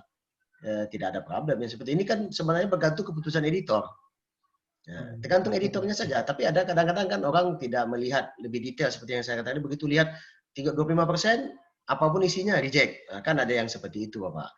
Jadi ini yang perlu keputusan semuanya ada di editor. Kalau editor merasa dengan memasukkan daftar pustaka atau apapun namanya, tetapi dengan melihat dulu daftar pustaka ini berapa persen, sehingga artinya ini tetap dikembalikan kepada penulisnya untuk memperbaiki isinya, ya tidak ada masalah. Jadi itu boleh-boleh saja Pak. Karena kan Turnitin tidak dicantumkan di mana-mana.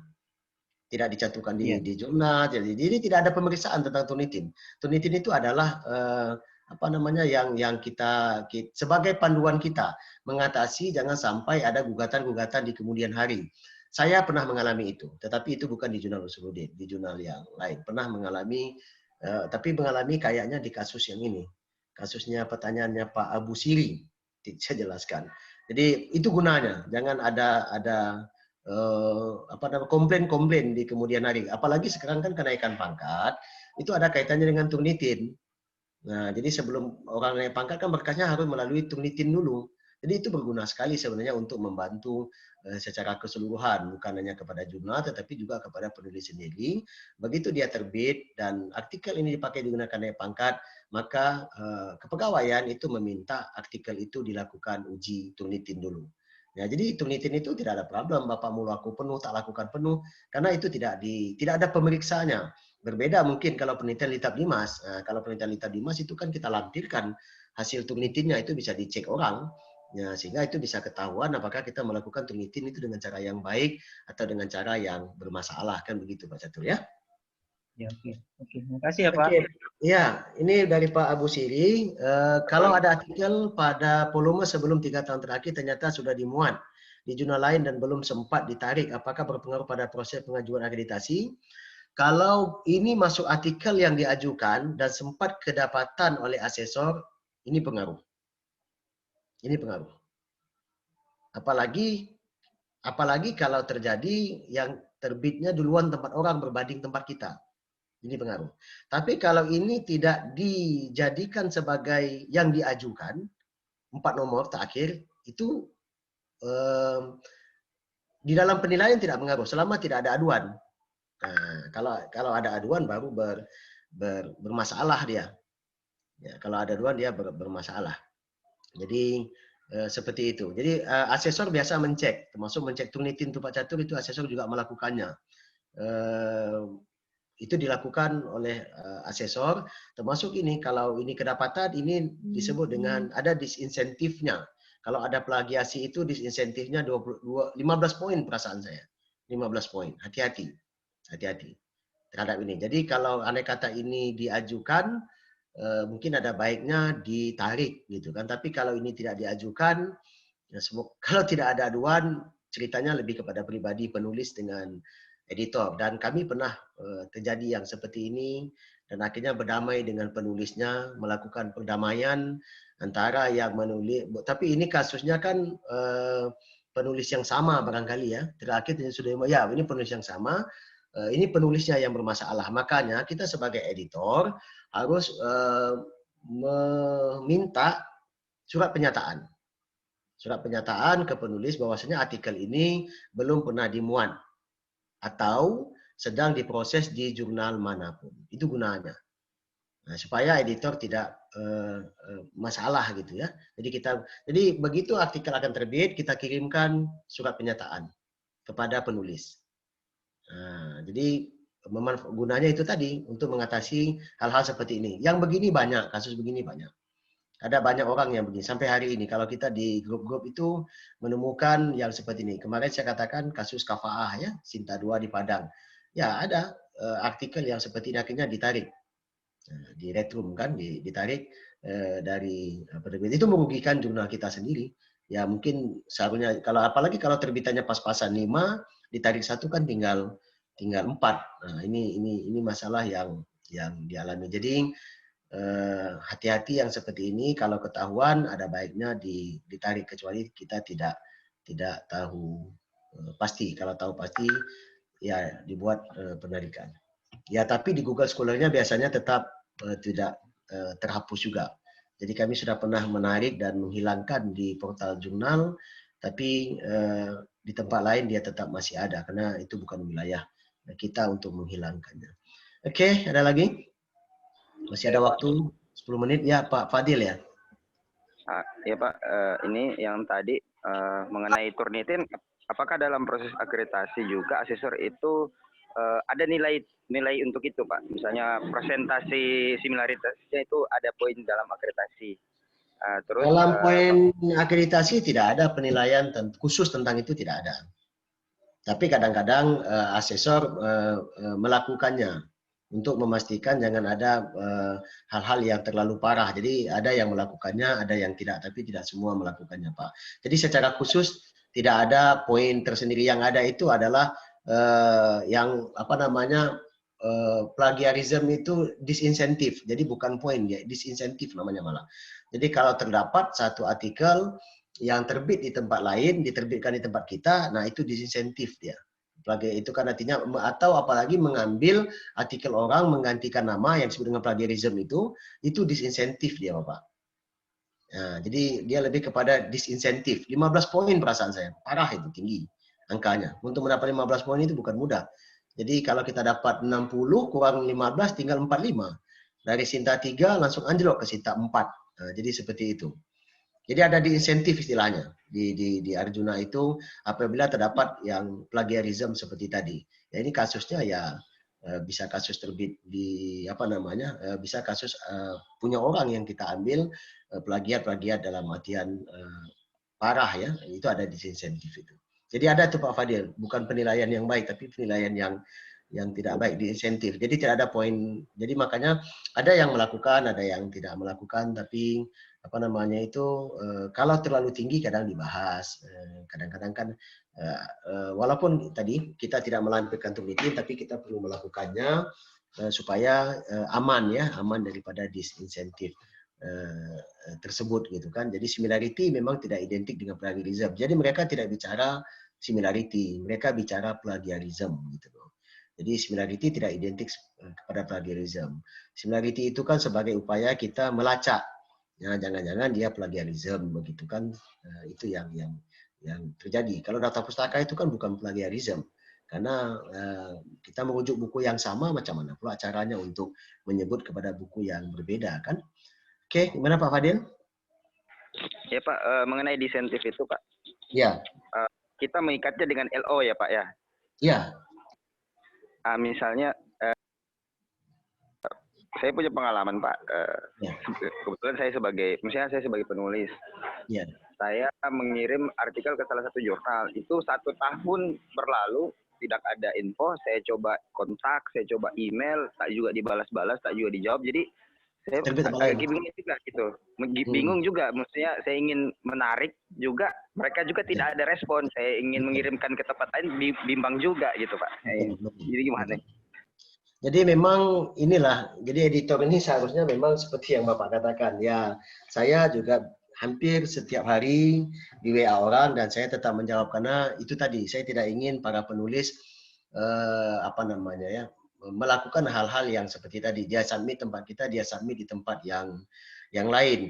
Nah, oleh karena itu Bapak lakukan mungkin kalau sudah terlalu lama dan Bapak sudah meng-email atau kalau mungkin kalau di OJS 3 itu kan ada semacam kolom dialog itu kan, dia sampaikan semuanya, artinya kalau juga tidak direspon ya Bapak nyatakan saja artikelnya ditarik, ditulis di email begitu kan, karena sudah setahun tidak direspon, rasanya itu terlalu lama oleh editor ya ditulis secara jelas bahwasanya artikel ini ditarik dan kita terbitkan di tempat lain dan kita harap editor tidak menerbitkannya di tempat jurnalnya tersebut.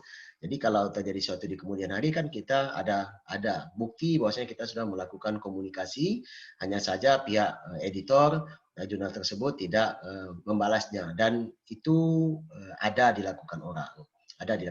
Baik di jurnal Scopus yang sering yang dikeluhkan seperti itu di grup-grup itu kan ada yang mengatakan begitu, jadi disarankan lakukan beberapa kali ya kalau bisa baik via email ataupun kalau di OJS 3 kayaknya ada kolom dialog itu tempat kita memesan kepada editor. Kalau sudah kita lakukan ya kita tanya perkembangan juga tidak jelas, tidak dijawab ya satu saat ya kita email sekali lagi untuk menarik gitu kan, disebut menarik dan untuk tidak diterbitkan di jurnal tersebut kita submit ke tempat yang lain. Jadi itu ada itu Pak Fadil yang seperti itu memang. Ada terakhir Pak, ada pengalaman saya satu lagi Pak. Saya pernah mengirim artikel ke salah satu jurnal Pak. Di jurnal itu saya sudah minta ditarik ya kan. Mereka menariknya udah resmi jadi arsip. Tapi ternyata di Turnitin itu dia masuk repositori. Jadi ketika saya kirim ke tempat lain, langsung terdetek bahwa artikel itu sudah dimiliki oleh jurnal itu, padahal udah diarsipkan. Akhirnya tulisan saya itu ditolak di beberapa jurnal lagi itu jadi problem juga. Nah, di sini kadang-kadang masalah dalam melakukan Turnitin. Seharusnya yang melakukan Turnitin tidak boleh membuat repositori itu. Kalau direpositorikan, memang 100% lah akibatnya. Betul itu. Itu yang akan terjadi. Dan kita menjadi kesulitan memang untuk mengirim ke tempat yang lain. Nah, tadi kita bicara Turnitin, maka kita berharap semua kita, para pengelola jurnal, dalam melakukan Turnitin, jangan merepositori artikel-artikel yang kita Turnitin. Kalau kita repositori, nanti begitu dia dilakukan kembali, otomatis 100%. Meskipun penulisnya sudah melakukan revisi, malah bukan membaik, malah mungkin makin memburuk. Itu banyak pengalaman yang dilakukan orang. Nah, ini kan persoalan setting ya, setting yang di Turnitinnya. Jadi di set lah dari awal, jangan melakukan. Nah, ini mungkin saya berpikir baik saja, mungkin bukanlah karena niatnya dari editor, tetapi barangkali men-set Turnitinnya yang terkelirukan sedari awal. Nah, saya tidak tahu jalan keluar seperti apa seperti itu. Apakah mungkin editor yang tempat merepositori itu membuat surat barangkali menyatakan, tapi itu juga menjadi sulit karena kesulitan kita melakukan perbaikan sehingga Turnitin berikutnya tak bisa mendetek lagi. Memang akhirnya menjadi korban kan Pak Fadil ya, menjadi korban karena kalaupun keluar mereka melakukan repositori, lantas bagaimana Turnitin selanjutnya mendetek berapakah sebenarnya. Di sini kan kesulitan yang terjadi. Oleh karena itu ya Turnitin ini kalau tidak itu bisa menjadi musibah. Memang seperti yang dialami Pak Fadil dan beberapa teman saya mengalami seperti itu dalam kasus tesis ya perasaan saya.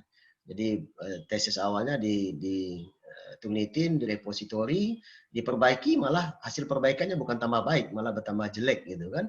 Yang sebelumnya berapa menjadi malah lebih naik karena kasus yang seperti tadi.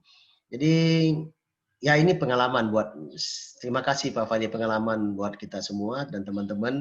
Mohon dalam Turnitin tolong diingat, jangan sampai itu terjadi karena itu akan mengorbankan para penulis atau siapa saja yang mempublish, mengirim artikel ke jurnal kita. Oke ya. Oke, ada lagi silakan. Terima kasih. Ya. Pak, mau nanya lagi Pak masalahnya. Ya, Pak Catur silakan Pak Catur. Iya, kan tadi retraction artikel ya Pak, penarikan ya, artikel penarikan, yang ya. sudah dipublikasi. Ya. Nah, terkadang memang ada yang masalah no repository itu, tapi kan kalau masalahnya sudah dipublikasi kan mau no repository kan masih kedetek oleh Turnitin. Betul. Nah, ini bagusnya jurnal itu misal ada menarik artikel, itu PDF-nya dihapus atau gimana Pak? Judulnya itu mungkin ditambahin ini ya, retraction apa nama judulnya? Ya, ditambah retraction Pak, ada penjelasannya. Jadi kita mengumumkan, kita meretraksi itu tadi, artikel itu kita tarik, diumumkan. PDF-nya di delete ya Pak? Ya. Harus di delete. Ya. Nah, diumumkan dia. Jadi kita tarik karena alasannya dijelaskan. Misal dia sudah terbit di tempat yang lain, disebut alasannya apa gitu loh. Sebab ada juga penulis yang minta tarik. Ada yang seperti itu kasusnya. Nah, tapi kalau kita yang menarik, yang jelas pokoknya penarikan itu kita buat alasannya apa dan kita sampaikan. Nah, ada kolom tersendiri di jurnal kan tentang penarikan artikel ini, volume ini, nomor ini, judulnya ini, sejak ini ditarik, ditulis alasan penarikan itu apa. Misal penerbitan ganda seperti yang ditanyakan Pak Abu Siri ini seperti itu. Nah, supaya kalau itu kehilangan halamannya bisa difahami. Itu bisa difahami. Artinya artikel itu ditarik karena ada kasus kan gitu Pak Catur ya. Terima kasih ya Pak. Oke. Oke, kalau tidak ada kita cukup nanti Ibu tentang skop Ibu insya Allah nanti pada sesi 4 kita membahas pustaka, kayaknya ada banyak waktu. Jadi nanti ini insya Allah saya mohon Bu Silviana diingat lagi tentang yang salah alamat itu, nanti kita bahas di sana, plus yang saya janjikan tentang melihat nilai-nilai secara keseluruhan sekali jalan semuanya. Tidak, ini kan terpenggal-penggal, ini terpotong-potong gitu kan, sehingga tadi tentang delay segala macam itu muncul nanti, termasuk insentif, nanti kita lihat sekali jalan, semuanya kita tampilkan dalam satu PowerPoint ya. Jadi tapi sesi 4, karena sesi 4 itu kajiannya cuma 2 saja, cuma daftar kepustakaan. Nah, itu kan berkaitan dengan, dan itu sudah kita bahas sebagian tadi, karena memang ya sesuai dengan keperluan. Yang penting kita discuss, dan ini tidak ada yang bisa kita perbaiki. Satu-satu yang bisa diperbaiki hanyalah kecuali yang kemarin, fokus dan scope. Nah, yang ini semuanya kita bicarakan hari ini adalah perbaikan untuk masa yang akan datang, pada nomor-nomor yang akan datang. Baik, terima kasih Bapak Ibu. Nanti file akan saya share di grup, insya Allah. Semoga kita semuanya sehat walafiat. Kita doakan teman-teman kita yang terkena musibah COVID-19 sehat selalu, dan kita semoga tetap sehat semuanya. Mas Akhlis, terima kasih yang setia menemani kita di hari-hari setiap hari ya. Senin, Rabu, dan saya tidak tahu apakah Jumat Mas Akhlis bisa menemankan saya. Kalau tidak, saya akan menjadi pemain tunggal, menjadi host sekaligus menjadi narsum. Gak ada masalah sih. Itu kan kewajiban yang harus saya jalani. Baik Bapak Ibu semuanya, Mas Akhlis, kita tutup pertemuan ini dengan ucapan hamdalah. Alhamdulillahirabbil alamin. Saya sudah dengan Assalamualaikum warahmatullahi wabarakatuh. Waalaikumsalam warahmatullahi wabarakatuh. Mas Akhlis silakan diambil.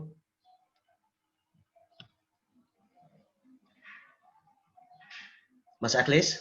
Halo ya Pak. Ya, saya undur diri ya. Oke, siap. Terima kasih, Mas Akhlis lanjut jam 10 ya. Iya. Oke, makasih. Saya live ya Bapak Ibu.